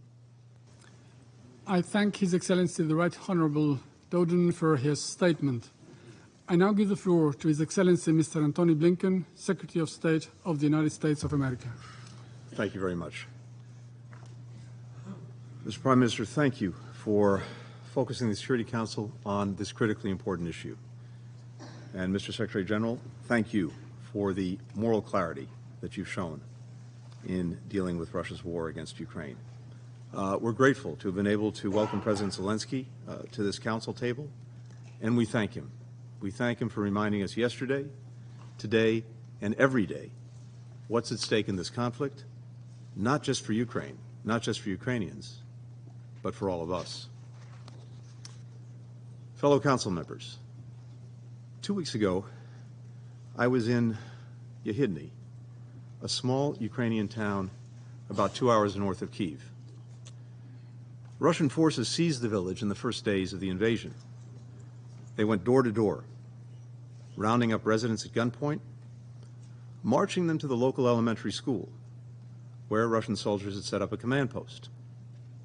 Then, soldiers forced more than 300 civilians, mostly women, children, and elderly people, into a basement not fit for human habitation. Just a few small rooms, no windows, no circulation, no running water. The soldiers held residents there for 28 straight days, using them as human shields, before fleeing when Ukrainian defenders arrived to liberate the town.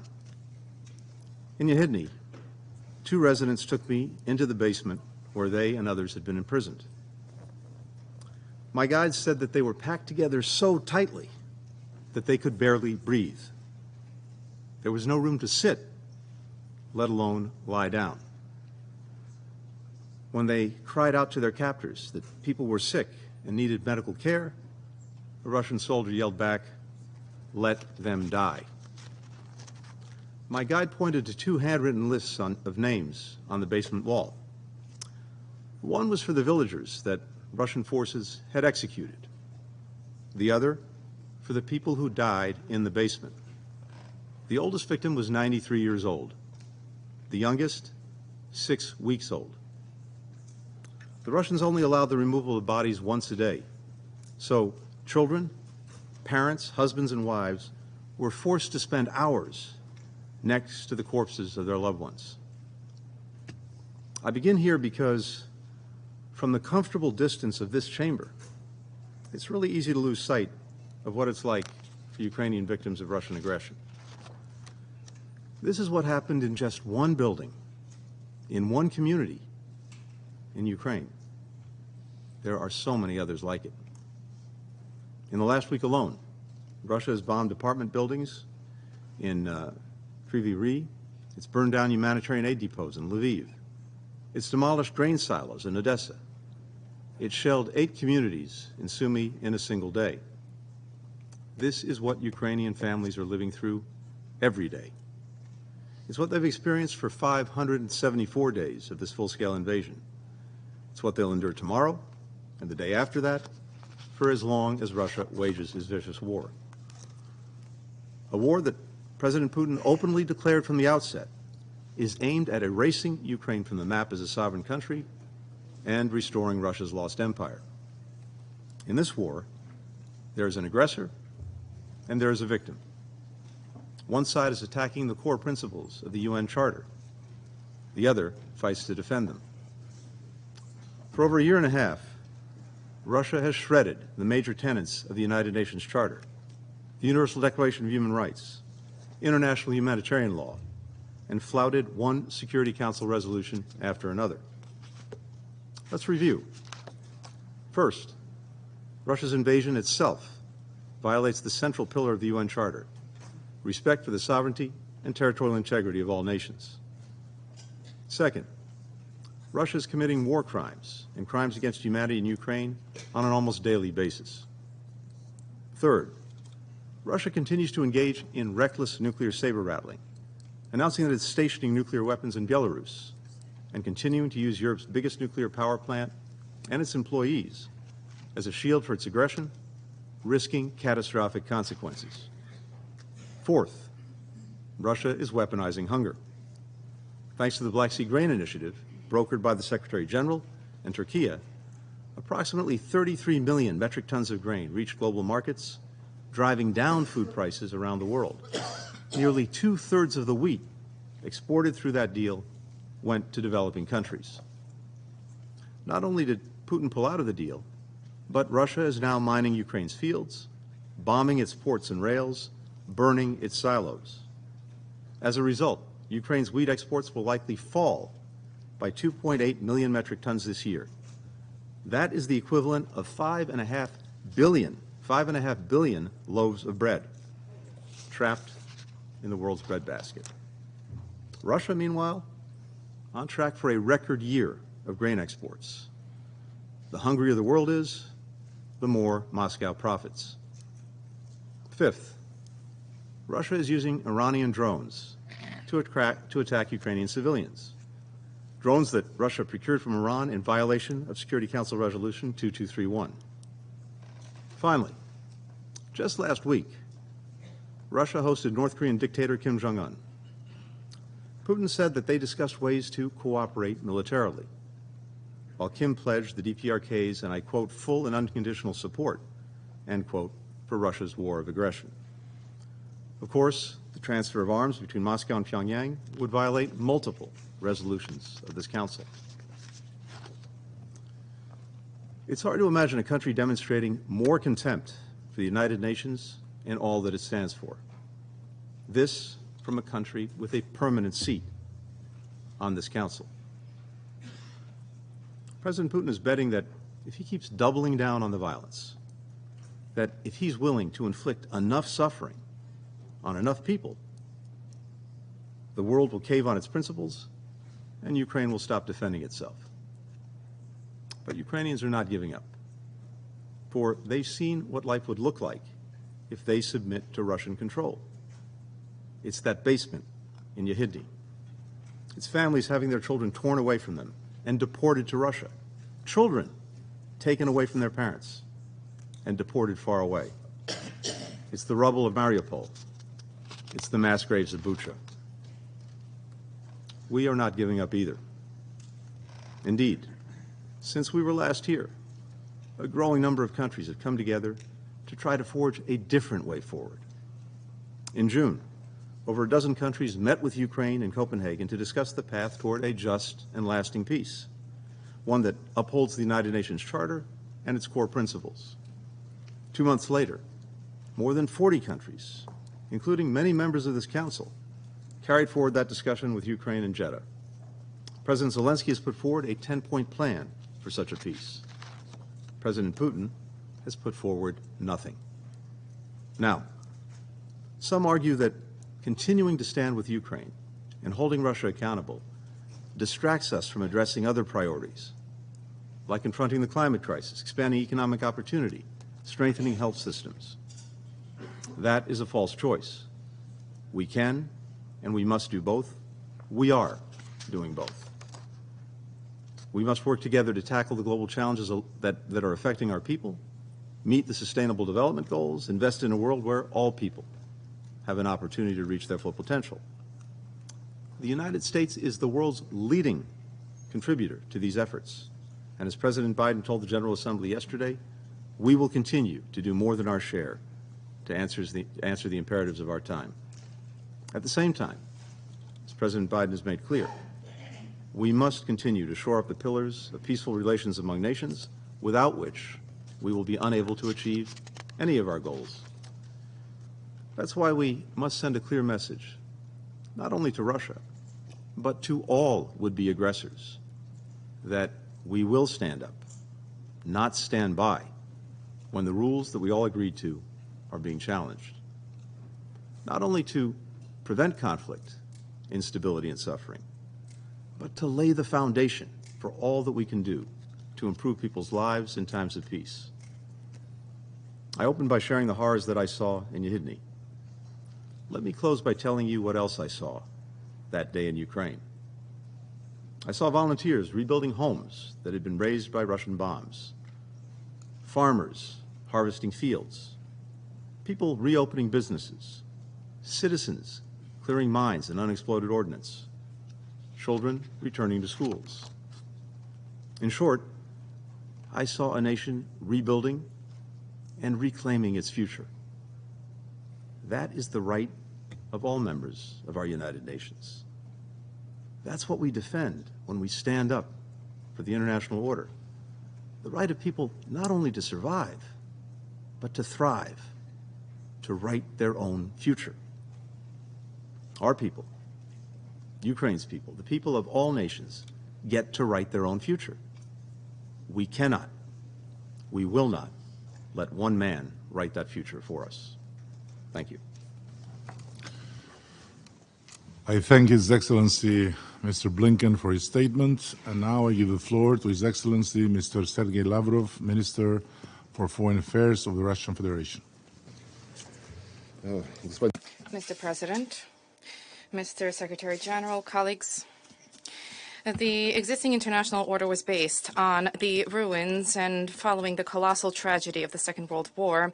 Its basis was the Charter of the United Nations, became the Charter of the United Nations, the key source of modern international law, largely thanks to thanks to the United Nations, a new world war was averted, a new world war which was fraught with nuclear disaster. Unfortunately, after the end of the Cold War, the collective West, led by the U.S., single-handedly decided that it would determine fates of all of humankind, and with its complex of superiority began to more frequently and broadly ignore the legacy of the founding fathers of the United Nations. Today, the West turns selectively to norms and principles on a case-by-case basis, exclusively based on their parochial geopolitical needs. This has resulted in a shaking of global stability, as well as the exacerbation and the fomenting of new hotbeds of tension. Risks of global conflict have heightened. In order to curb them, in order to bring things on a peaceful path, the Russian Federation has and continues to insist on all provisions of the United Nations Charter being respected and applied not selectively, but fully in their full and interconnected way. This includes the principle of the sovereign equality of states, non-intervention in their domestic affairs, respect for territorial sovereignty and territorial integrity, and the right of peoples to self-determination.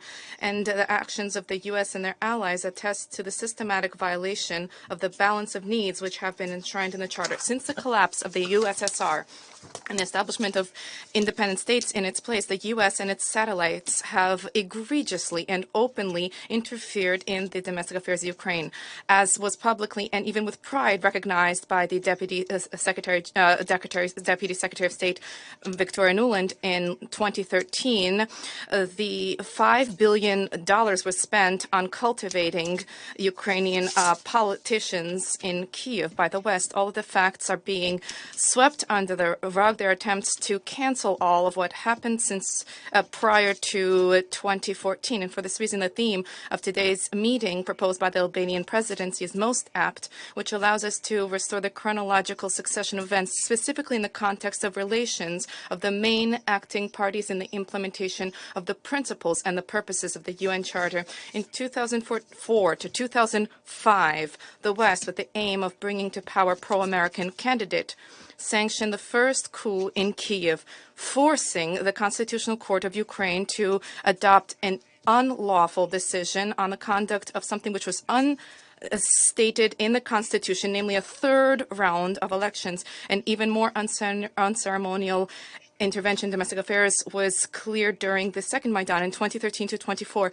Then a litany of Western leaders directly encouraged participants in anti-government demonstrations and acts of violence. The same Victoria Nuland discussed with the U.S. ambassador in Kyiv the composition of the future government to be composed of putschists and the EU's real place in world policy. We all remember her obscene 2 words, showing that the EU swallowed this. In February 2014, the U.S. selected individuals who became key participants in the brutal coup, which was organized, I would recall, one day after what was reached under the guarantees of Germany, Poland, and France. I refer to the agreement between the legitimately elected president of Ukraine and the opposition leaders. The principle of non-intervention in domestic affairs was repeatedly trampled upon. Immediately after the coup, the putschists announced that their top priority was to deny the rights of Russian language speakers in Ukraine and the residents of Crimea and southeast of the country who refused to reconcile themselves to the outcomes of the coup were labeled terrorists. A punitive operation was unleashed against them. In response to this, Crimea and Donbass conducted referenda fully in line with the principles of equality and self-determination of peoples, which are enshrined in paragraph 2 of Article 1 of the UN Charter. Western diplomats and politicians vis-à-vis Ukraine have been turning a blind eye to this important norm of international law. They have been trying to take all the background and the essence of what has happened and trying to distill this to the inadmissibility of violation of territorial integrity. Let us recall in this connection, a UN declaration was adopted unanimously in 1970. This is a declaration on the principle of international law pertaining to friendly relations and cooperation amongst states. In line with the Charter of the United Nations, enshrines the following: the principle for the respect of territorial integrity is applicable, I quote, to states who, in their actions, comply with the principle of equality and self-determination of peoples, and subsequently having governments which represent the entire people residing on the given territory. End of quote. To the fact that the Ukrainian neo-Nazis who seized power in Kyiv did not represent the population of Crimea and Donbass is something which does not need to be proven, and the unconditional support from Western capitals of the criminal actions of the Kyiv regime is nothing other than a violation of the principle of self-determination subsequent to an egregious violation in interference in domestic affairs. Poroshenko and Zelensky adopted racist laws on the prohibition of everything Russian: education, media, culture, the destruction of books and monuments, a prohibition on the Ukrainian Orthodox Church, seizure of its property. These all became blatant violations of paragraph 3, Article 1 of the UN Charter on the respect for human rights and basic freedoms for all, without distinction as to race, gender, language, and religion. Not to mention the fact that these actions directly ran counter to the Constitution of Ukraine itself, the Constitution which sets out the obligation of the state to respect the rights of Russian and other national minorities, when we hear calls for implementation of the peace formula to bring Ukraine back to the 1991 borders, a question arises, who is being called for this? Those calling for this, are they familiar with the statements of Ukrainian leadership about what they intend to do with the residents of the relevant territories? And with respect to them, publicly, at the official level, repeatedly there have been threats voiced of their physical or legal annihilation. Incidentally, similarly, Western not only has not been deterring its Western protégés in Kiev, but has enthusiastically been encouraging this anti-Russian policy. Incidentally, similarly, members of the EU and NATO have for decades been encouraging the actions of Latvia and Estonia to strip the rights of hundreds of thousands of Russian language residents who have been called non-citizens. Now there is a serious discussion for the introduction of criminal responsibility, criminal liability for the use of their mother tongue.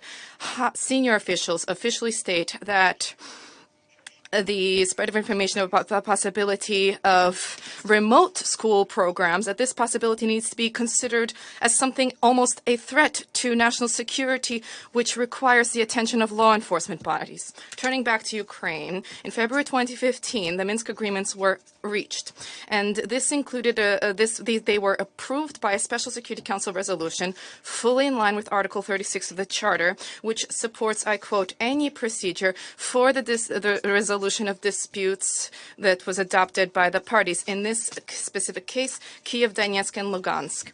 However, last year, all of the signatories of the Minsk agreements, except for Mr. Putin, I refer to Merkel, Hollande, and Poroshenko, publicly, and with some kind of pleasure even, recognized that having signed this document, they had no intention of implementing it. They were simply looking to gain time to shore up the military capability of Ukraine and to funnel weapons into the country to be used against Russia. For all of these years, if the EU and NATO directly supported the sabotage of the Minsk agreements, encouraged the Kiev regime to use force to address problems in Donbass, and this was all in breach of Article 25 of the Charter, according to which all members of the United Nations agreed to accept and carry out the decisions of the Security Council.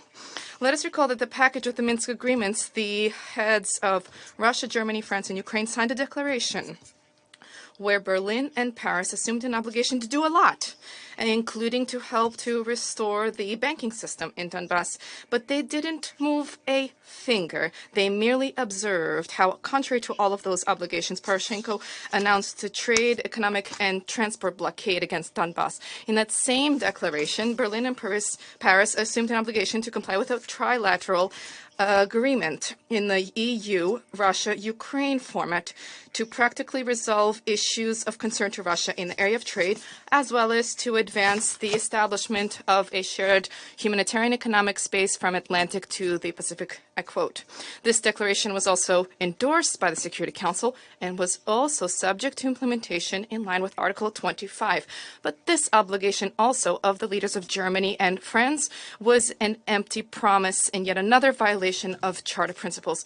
Recently, the foreign minister of Gromyko, the Soviet Union prime minister, said better to have 10 years of negotiations rather than a day of war. Following this, we have been engaged in painstaking negotiations, reaching agreements on European security.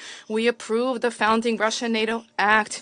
We adopted at the highest level the OSCE Declaration on the Indivisibility of Security in 1999 and in 2010. And beginning with 2015, we insisted on the unconditional implementation of the Minsk agreements, which emerged as a result of negotiations. And this is all fully in line with the Charter of the United Nations, which demands, I quote, to ensure conditions for the just and respect for obligations which emanate from treaties and other sources of international law, I quote. End of quote. And Western colleagues trampled upon this principle as well when they signed onto these documents, knowing in advance that they had no intention, would not comply with this. This has been repeatedly seen, and Mr. Putin referred to this repeatedly, including recently. And I'd like to remind the distinguished Secretary of State that President Zelensky signed a decree prohibiting the conduct of negotiations with the government of Putin. If the U.S. is so interested in them, I don't think it would be very difficult to give the command for the decree of Zelensky to be lifted. Now, in our Western opponents' rhetoric, we hear slogans: invasion, aggression, annexation, not a word about the root causes of the problems, where they cultivated and encouraged openly Nazi regimes which openly rewrote the outcomes of the Second World War and the history of their own people. A substantive negotiation based on facts and respect for all of the requirements of the UN Charter is something which the West has avoided. And it seems that there is a fear of professional discussions that would reveal demagoguery with incantations of territorial integrity. Former colonial powers failed to mention the need for Paris to return the so-called French Mayotte and the composition of the islands, for London to withdraw from the Chagos archipelago, to begin discussions with Buenos Aires and the Malvinas Islands. These supporters of champions of territorial integrity in Ukraine now make it appear as if they don't even remember the sense of the Minsk agreements, which lies, I recall, in the reunification of Donbass and Ukraine, with a guarantee for respect for the fundamental human rights. First and foremost, the right to one's mother tongue. Having torn apart these agreements, the West now bears full responsibility for the collapse of Ukraine and for the fomenting of civil war there. Other principles in the Charter, respect for which could have prevented the security crisis in Europe and could help to reach an agreement on the basis of balance of interest, I would mention Article 2 of Article 8, which sets out the need to develop the practice of peaceful resolution of dispute with the assistance of regional organizations. In line with this principle, the Russian Federation, together with our allies, has been consistently advocating the restoration of contacts between the Collective Security Treaty Organization, the CSTO, and NATO to facilitate the practical implementation of the above-mentioned outcomes of the OSCE Summit on the indivisibility of security, which stipulate, among other things, I quote, "Not a single state, group of states, or organization can be vested with primary responsibility for the maintenance of peace and security and stability in the OSCE region, or consider any part of that region as a sphere of influence, of its influence."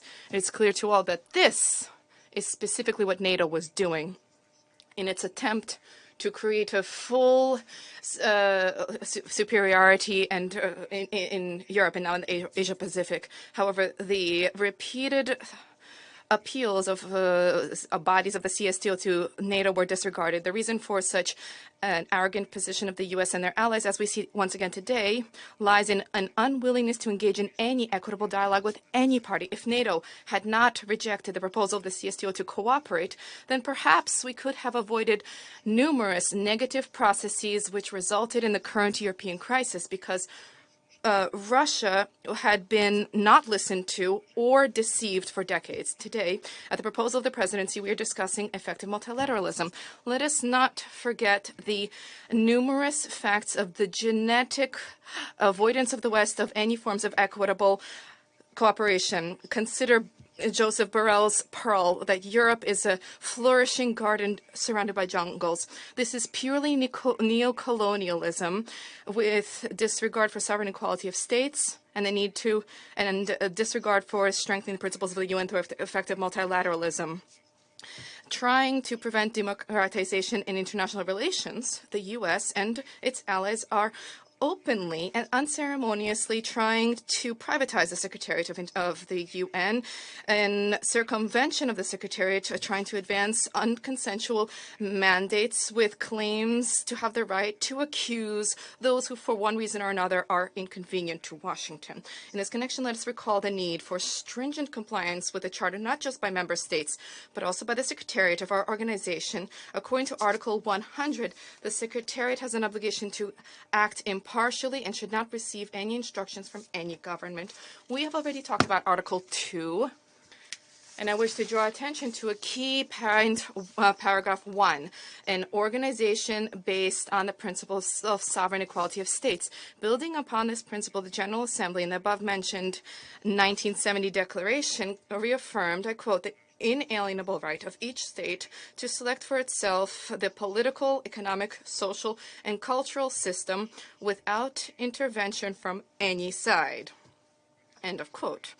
And in this connection, we have serious questions that arise about the statements which our distinguished Secretary General delivered on the 29th of March, that, and I quote, autocratic rule does not guarantee stability. This is a catalyst for chaos and conflict. And robust democratic societies are capable of correcting themselves, improving themselves. They can stimulate change, even radical change, without any bloodletting or violence. One cannot but recall the changes that were introduced by the aggressive misadventures of robust democracies in Yugoslavia, Afghanistan, Iraq, Libya, Syria, and many others. The distinguished Secretary General then said, democracies are the centers of broad cooperation rooted in the principles of equality, participation, and solidarity. End of quote. Worthy of note is that this was all stated, this was all announced by something Biden convened beyond the outside of the framework of the UN, the so-called Summit for Democracy. The U.S. administration selected the participants of this on the principle of loyalty. Loyalty not so much for Washington, but rather the Democratic Party, which rules in Washington, attempts to use a new formula to address issues directly contradict paragraph 4, Article 1 of the UN Charter, which sets out the need, I quote, to ensure the role of the organization as a center for agreeing on action for the achievement of shared goals. Contrary to this principle, many years ago, France, Germany, they proclaimed an alliance of multilateralists, where they also invited only those who were obedient. And this in and of itself once again points to the unshakable nature of the colonialist mentality and the view of the initiators of this meeting vis-a-vis the principle of effective multilateralism. In parallel, there was a narrative that was imposed about the European Union as the ideal of multilateralism. Now there are calls from Brussels to expand the membership of the EU as soon as possible to include specifically the Balkan countries. But most importantly, this is not about Serbia, not about Turkey, where for decades hopeless talks have been carried out for their entry, but rather this is about Ukraine. Joseph Borrell recently said that the Kiev regime needs to be accepted into the EU as soon as possible. Apparently, had it not been for the war, this would have taken years, and now there's a need to do so without respect for any criteria. Serbia, Turkey, and others, they'll wait, but the Nazis can skip the queue to enter the ranks of the EU. Incidentally, at the same Summit for Democracy, the Secretary General proclaimed that democracy emanates from the Charter of the United Nations. The first words of the Charter, "We the people," reflects a fundamental source of legitimacy, the consent of the governed. End of quote. It is useful to compare this premise with the track record of the Kiev regime, who, beginning with the coup in 2014 and the war being unleashed against its own people, against the millions of people who did not consent to rule by neo-Nazis and Russophobes, thereby undermining the territorial integrity of Ukraine. Those who, contrary to the Charter, divides humanity in democracies and autocracies, fail to respond to the question of what category they place the Ukrainian regime in. I won't wait for an answer. So there's a question about the relationship between the Security Council and the General Assembly. The Western aggressive clique has been peddling the theme of abuse of the right of veto, and not with an incorrect focus on members of the UN. They have reached the result. This was resulted in the situation that after every exercise of the veto, the General Assembly considers the matter. This is not a problem for us at all, because the Russian approaches to all issues on the agenda are open. There is does not pose a difficulty for us to expound on our positions or lay them out yet again. And the right to a veto is an absolutely legitimate instrument which is stipulated in the Charter of the United Nations to prevent the adoption of decisions that would divide the organization. But if the procedure for discussion of the General Assembly of applications of the veto was approved, since this was approved, then why not consider why certain resolutions without any veto were that were adopted, including those many years ago, but are not being implemented, despite the provisions of Article 25 of the Charter. Why would the General Assembly not consider the reasons behind this? This includes resolutions of the Security Council of Palestine and the whole range of issues related to the Middle East, the JCPOA, Resolution 2202, which approved the Minsk agreements on Ukraine. Also worthy of attention is the problem linked to sanctions regimes. This is now a norm. The Security Council, after protracted negotiations, fully in line with the Charter, adopt sanctions against a specific country. Subsequently, the U.S. and its allies impose against that same state additional supplemental unilateral restrictions which did not secure the consent of the Security Council and are not included in its resolution as part of the agreed upon package. This includes another very egregious example. Berlin, Paris, and London just adopted a decision through their national legislative bodies, for example, to extend restrictions against Iran that were set to expire in October, which are subject to legal conclusion in line with Resolution 2231. So the Security Council has determined that they have expired, but those countries decide that they decide on the rules. After this, any adoption of a council of sanctions, there is a need to consider the question of the adoption of any sanctions by the Security Council not be overridden by the desires of others. Also important is for sanctions regime through the Security Council to be time-bound insofar as their being unlimited in nature deprives the Council of flexibility vis-a-vis the impact on the sanctioned government's policy. There's a need to consider humanitarian limitations of sanctions. For sanctions projects introduced at the Security Council should be accompanied by assessments about their consequences through consequences by humanitarian agencies of the UN, rather than being accompanied by demagogical exhortations of Western colleagues that ordinary people will not suffer. We see a deep crisis in international relations, and the lack of willingness to redress this situation by the West. And the organization is responsible for the fate of the world in the historic context. There's a need to abandon parochial, short-sighted arrangements in national elections of any given member state being taken into account. Let us once again recall, nearly 80 years ago, having signed on to the UN Charter, world leaders agreed to respect the sovereign equality of all states, large states, small states, poor ones, rich ones, monarchies, republics. In other words, even then, humankind recognized the need for equitable, polycentric world order as a guarantee for the sustainability and security of its development. For this reason, we're not talking today about subordinating ourselves to some kind of a rules-based order, but we are talking about compliance with all of the obligations which we shouldered when signing the Charter in all of their integral and interconnected nature. Thank you.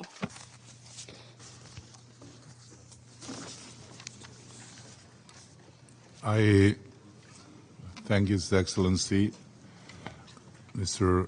Sergei Lavrov, and now I give the floor to Her Excellency, Mrs. Catherine Colonna, Minister of Foreign Affairs and Europe for the Republic of France.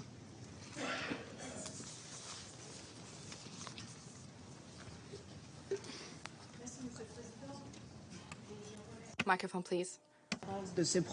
I thank the Secretary General for his remarks. I wish to take this opportunity to begin by applauding the statement delivered by the President of Ukraine, Volodymyr Zelensky.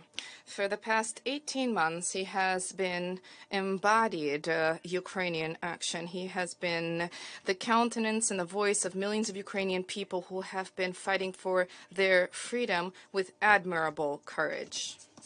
Before this council, whose mandate focuses on international peace and security, his call is something which we need to respond to. On 24 February 2022, the Russian Federation chose to unleash a war of aggression against a sovereign state in violation of all its international commitments and principles, which for 8 decades have prevailed in relations among nations. A war with no other motivation than the Russian desire to restore its dream of an imperial past, despite the fact that this had been condemned by history.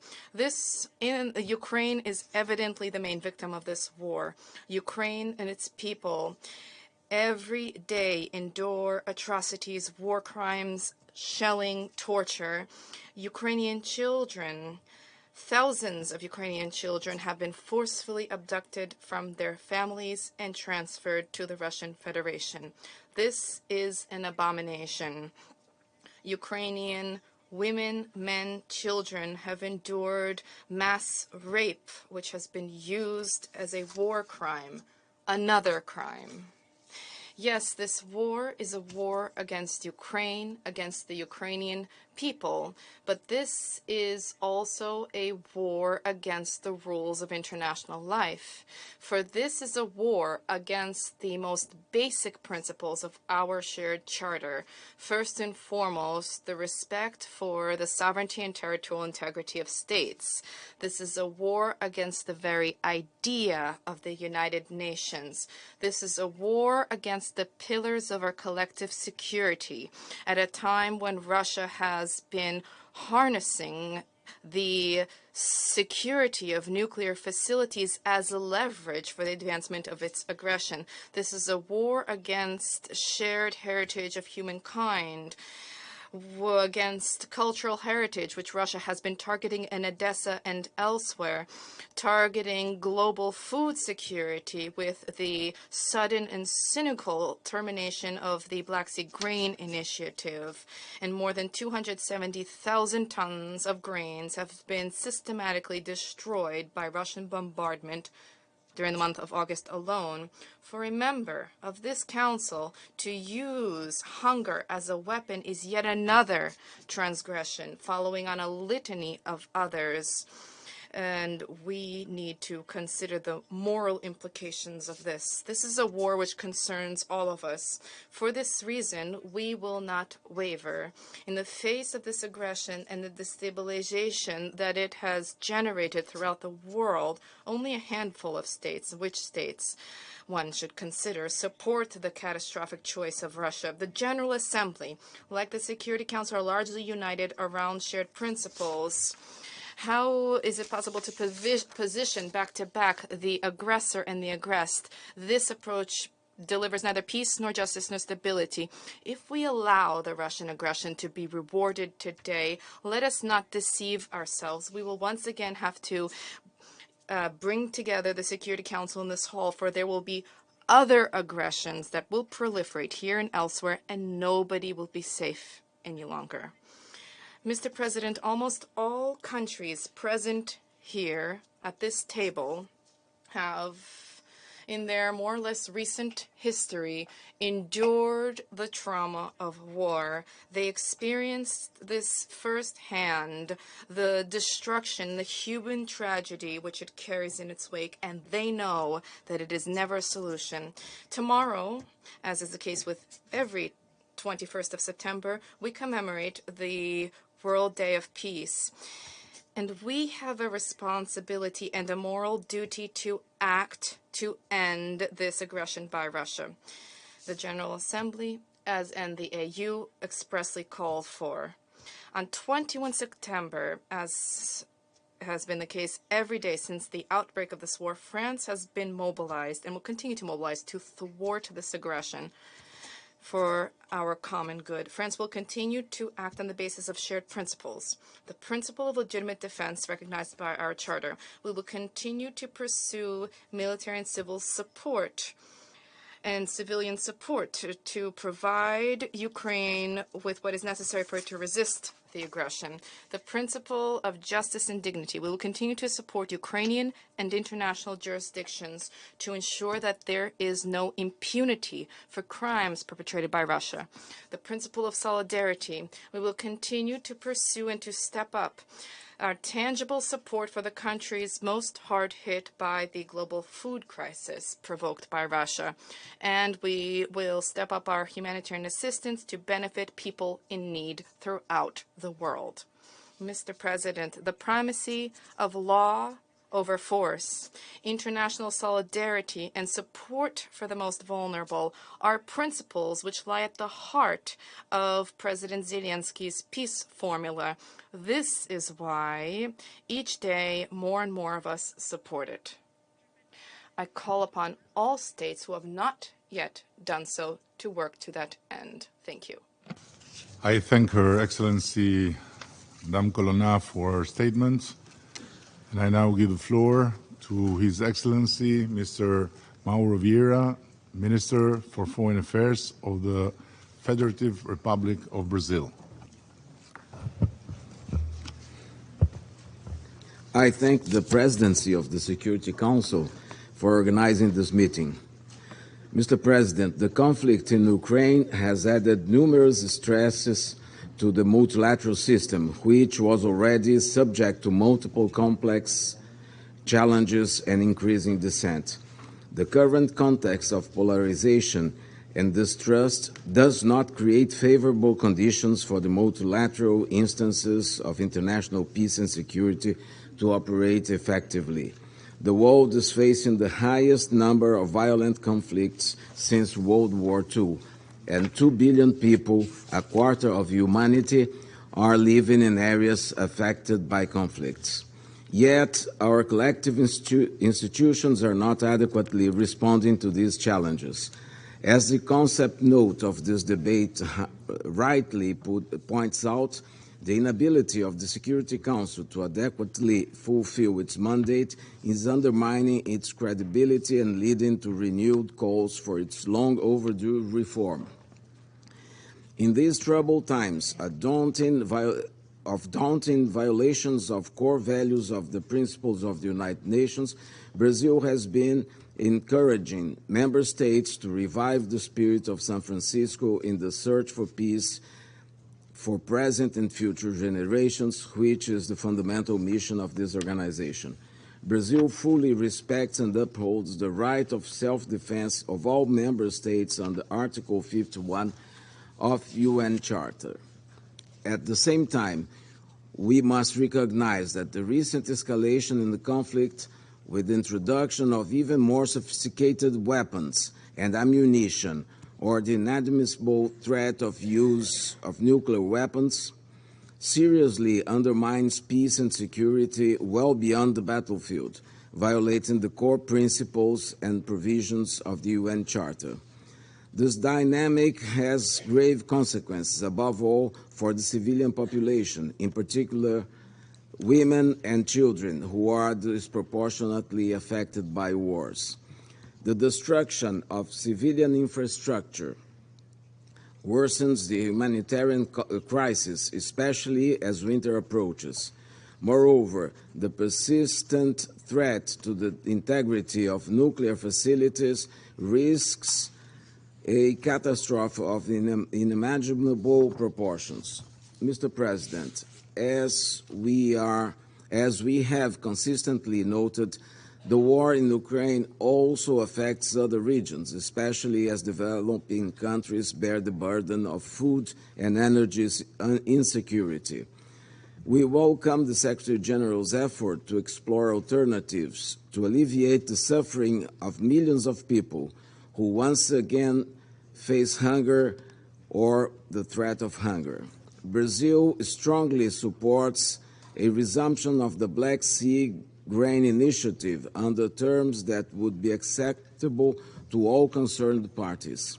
Brazil also underscores the need for addressing the root causes of food and energy insecurity, such as excessively high interest rates and external debt that severely impact prices and the ability of developing countries to invest in sustainable food and energy production. The current international financial structure is not well equipped to assist these countries address their major challenges. As recently announced by President Lula, Brazil will launch during our G20 presidency a global alliance against hunger. This is a top priority for Brazil and should be for all of us. Mr. President, it's worrisome that we are witnessing a conflict with such geopolitical reverberations well into the 21st century. We must reserve this course. We must reverse this course.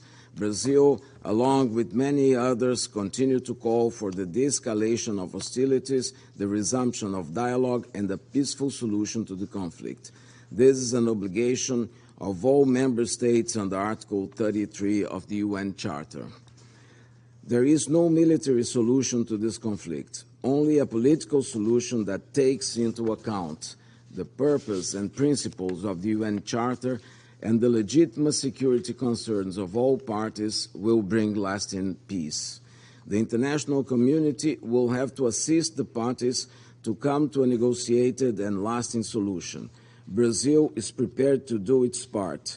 Mr. President, the space for diplomacy and peaceful solution is narrowing. We must set aside practices that only deepen divisions instead of contributing to a more peaceful world and work together for a renewed multilateralism.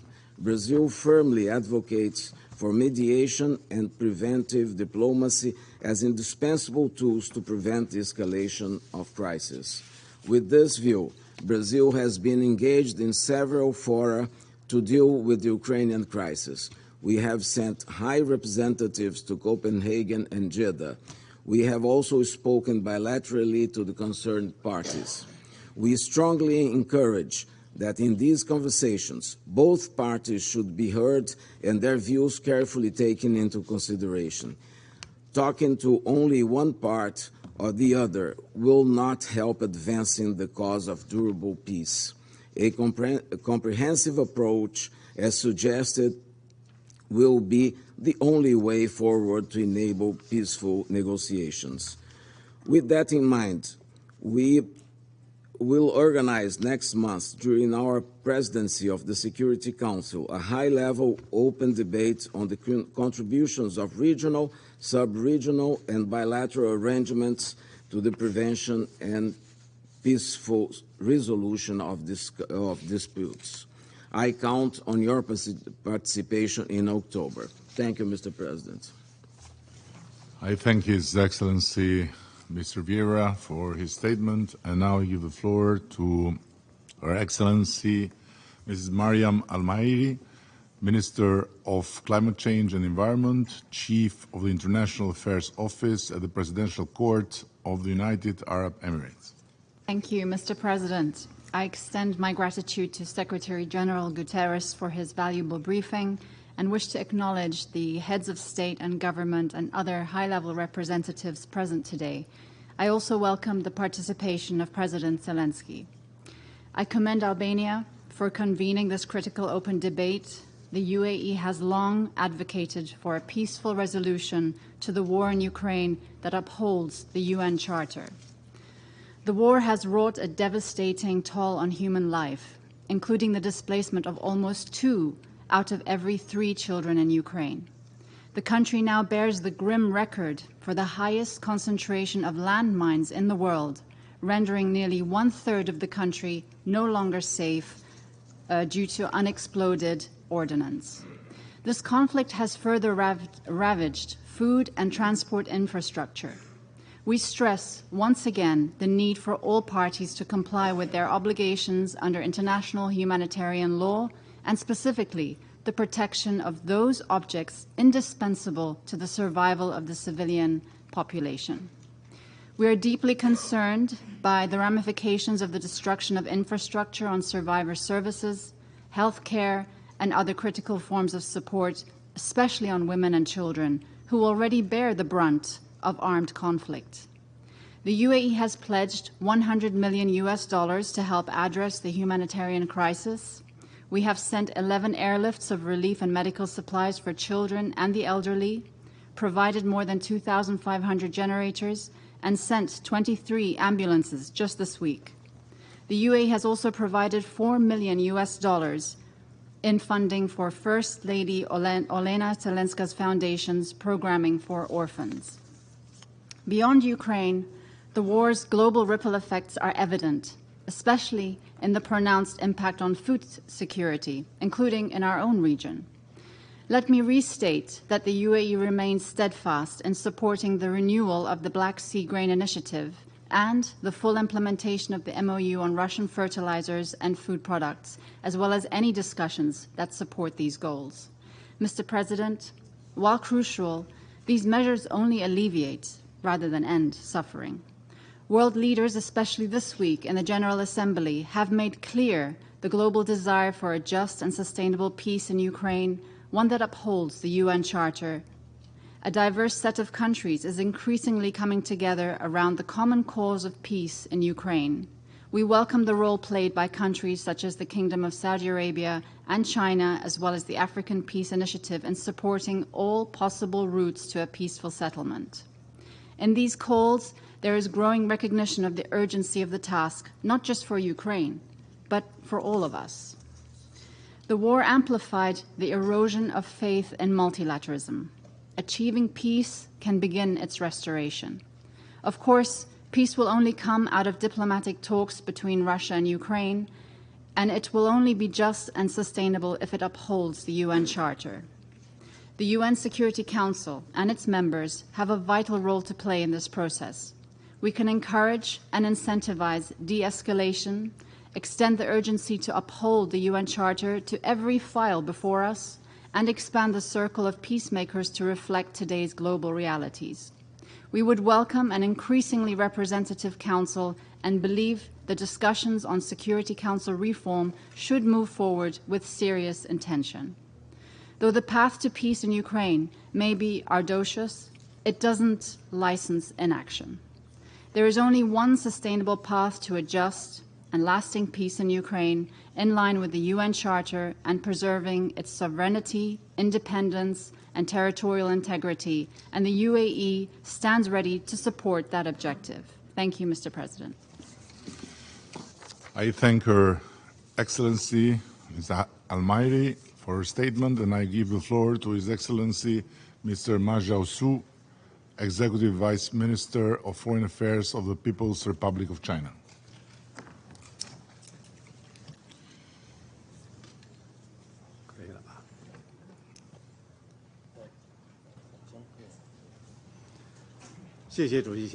Thank you, Mr. President. Mr. President, China's position on the Ukraine issue is consistent and clear. President Xi Jinping put forward 4 points on what must be done, 4 things the international community must do together, and 3 observations. They have become fundamental guidance for China to handle the Ukraine issue. We believe that the sovereignty and the territorial integrity of all countries should be respected. The purposes and the principle of the UN Charter observed. The legitimate security concerns of all countries taken seriously, and all efforts conducive to resolving the crisis supported. In February this year, we released China's position on the political settlement of the Ukraine crisis, laying out 12 propositions, including respecting sovereignty, ceasing hostilities, resuming talks, stopping unilateral sanctions, etc. The core message is facilitating talks for peace. China has maintained close communication on the Ukraine crisis with various relevant parties and the rest of the international community. The Special Representative of the Chinese government on Eurasian affairs has visited countries concerned and attended the International Conference on Ukraine in Jeddah. China has facilitated talks for peace in its own way and played a positive and constructive role in resolving the Ukraine crisis. Mr. President, the Ukraine crisis is still on. The intense situation on the battleground and the accumulating risks of spillover have exerted a significant impact internationally. The Ukraine crisis has become what it is today for a variety of deep and complex reasons. A prolonged and expanded Ukraine crisis is in no one's interest. In light of the current situation, I would like to stress on the following 4 points. First, stay committed to facilitating talks for peace. History has proven that conflict produces no winner and war cannot solve problems. The pursuit of one's absolute security, all efforts to stoke bloc confrontation will only intensify disagreement and conflict and will come to no good.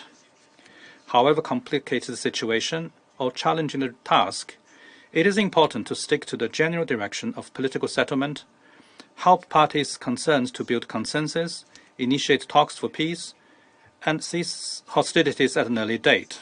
To this end, the international community needs to create necessary conditions and atmosphere.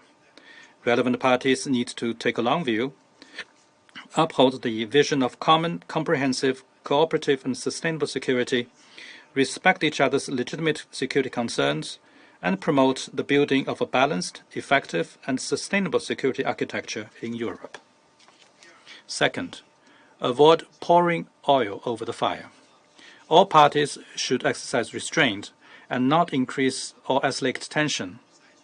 Refrain from taking any initiatives that lead to a steady escalation of the situation, and work to create necessary conditions for political settlement.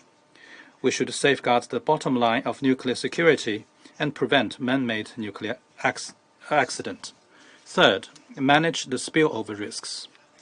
The Ukraine crisis has dealt a heavy blow to world economic recovery and global development, and severely affected the world food, energy, and financial security. Developing countries are the first to bear the brunt. Relevant countries should stop abusing unilateral sanctions and long-arm jurisdiction and protect the security and the smooth operation of global production and supply chains. We support relevant parties in maintaining communication with Russia and Ukraine on the Black Sea Green Deal and assuming the deal on the basis of balanced consideration of the concerns of both sides with a view to earnestly protecting global food security. Fourth, ease the humanitarian crisis. In 2023, as many as 339 million people around the world are in need of humanitarian aid, some 70 million more than at the beginning of 2022. The Ukraine crisis has produced millions of displaced people and destroyed multiple important large-scale infrastructure. The parties to the conflict should strictly observe international humanitarian law, follow the principles of necessity, distinction, and proportionality, protect civilians and civilian infrastructure, and provide rapid, safe, and unimpeded humanitarian access in order to lessen the suffering of civilians. The international community and the humanitarian institutions should honor the principles of humanitarian aid and step up efforts to help people affected, tide over difficulties. China attaches great importance to the humanitarian situation in Ukraine. At the beginning of the crisis, we put forward a 6-point initiative for preventing a massive humanitarian crisis and have all along played a constructive role in easing the humanitarian situation. We have provided multiple batches of humanitarian supplies to Ukraine. Mr. President, China will stay committed to the true multilateralism, stay committed to an objective and just position, and will always stand on the side of dialogue, on the side of peace, and on the right side of history. We are ready to work with Security Council members and relevant parties to continue playing a constructive role for the political settlement of the Ukraine crisis. Thank you, Mr. President. Thank you, Your Excellency, Mr. Ma, for your statement. And now I give the floor to representatives of Mozambique.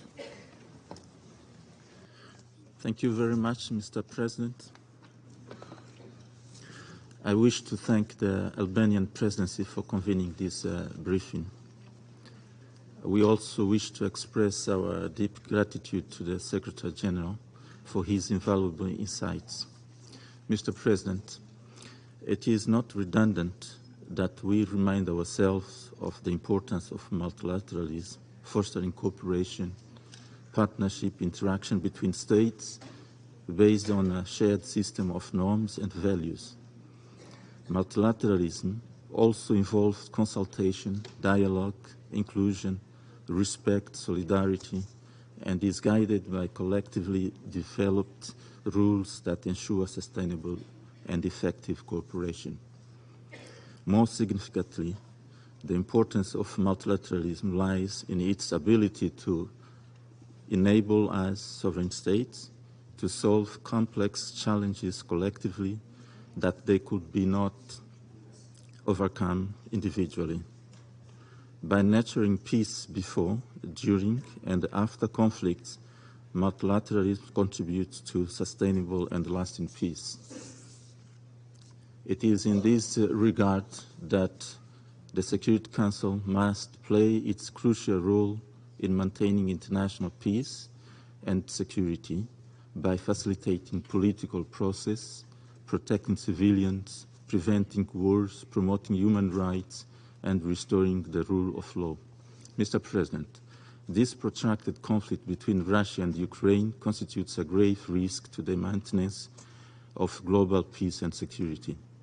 This, in essence, perfectly illustrates the struggle multilateralism faces.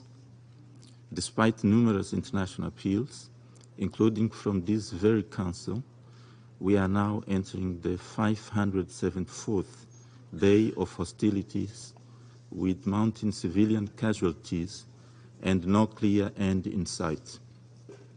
It is indeed a 21st century tragedy unfolding under our collective gaze and the scrutiny of the entire world.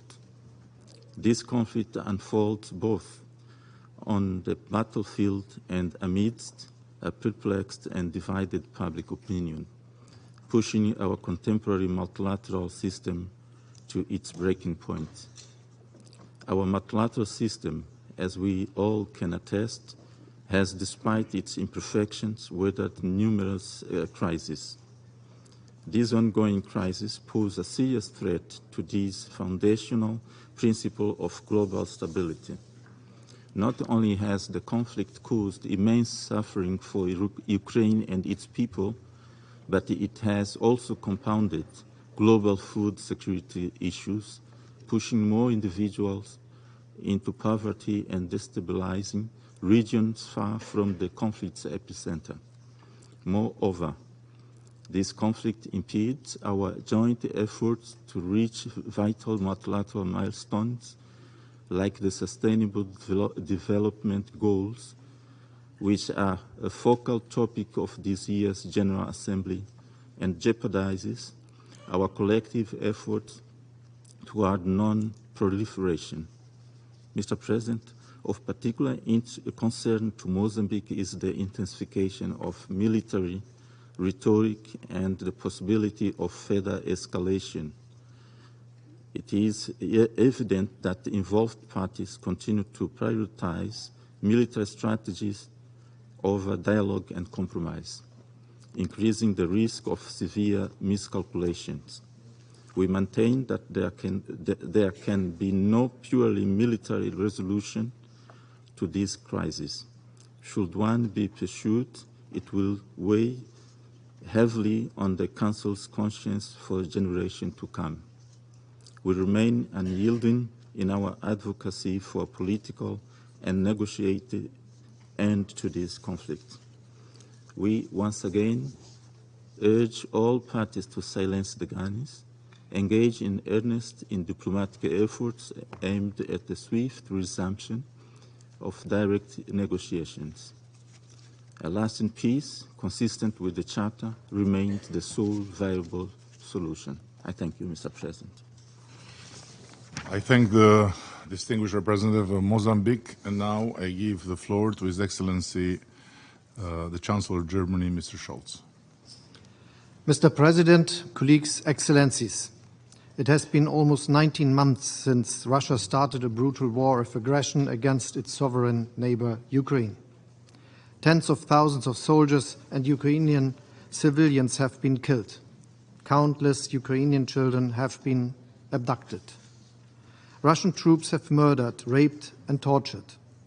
They are razing towns and villages to the ground. They are mining entire regions, turning cornfields into death traps. This war is taking place in Europe, but its repercussions are felt throughout the world. Russia has deliberately removed millions of tons of grains and fertilizer from the world market, which countries around the globe need to guarantee food security. Russia is deliberately targeting grain silos and port infrastructures. And Russia has withdrawn unilaterally from the Black Sea Grain Initiative, triggering more poverty and more food insecurity all over the world. There is no justification for that. Any claims that sanctions are hampering Russian exports of crops and fertilizer are false. There are no sanctions impeding such exports. On the contrary, Russia dominates the global fertilizer market. 2022 was a record year for Russian wheat exports. The reason for the continued suffering in Ukraine and around the world is shockingly simple. Russia's president wants to follow through with his imperialistic plan to conquer his sovereign neighbor, Ukraine. Mr. President, the United Nations has expressed very clearly what it thinks of Russia's war of aggression, most recently on the 23rd of February of this year. The General Assembly called for a comprehensive, just and lasting peace. This demand is directed at Russia. It remains unanswered. Nothing rings out louder today than just and lasting peace.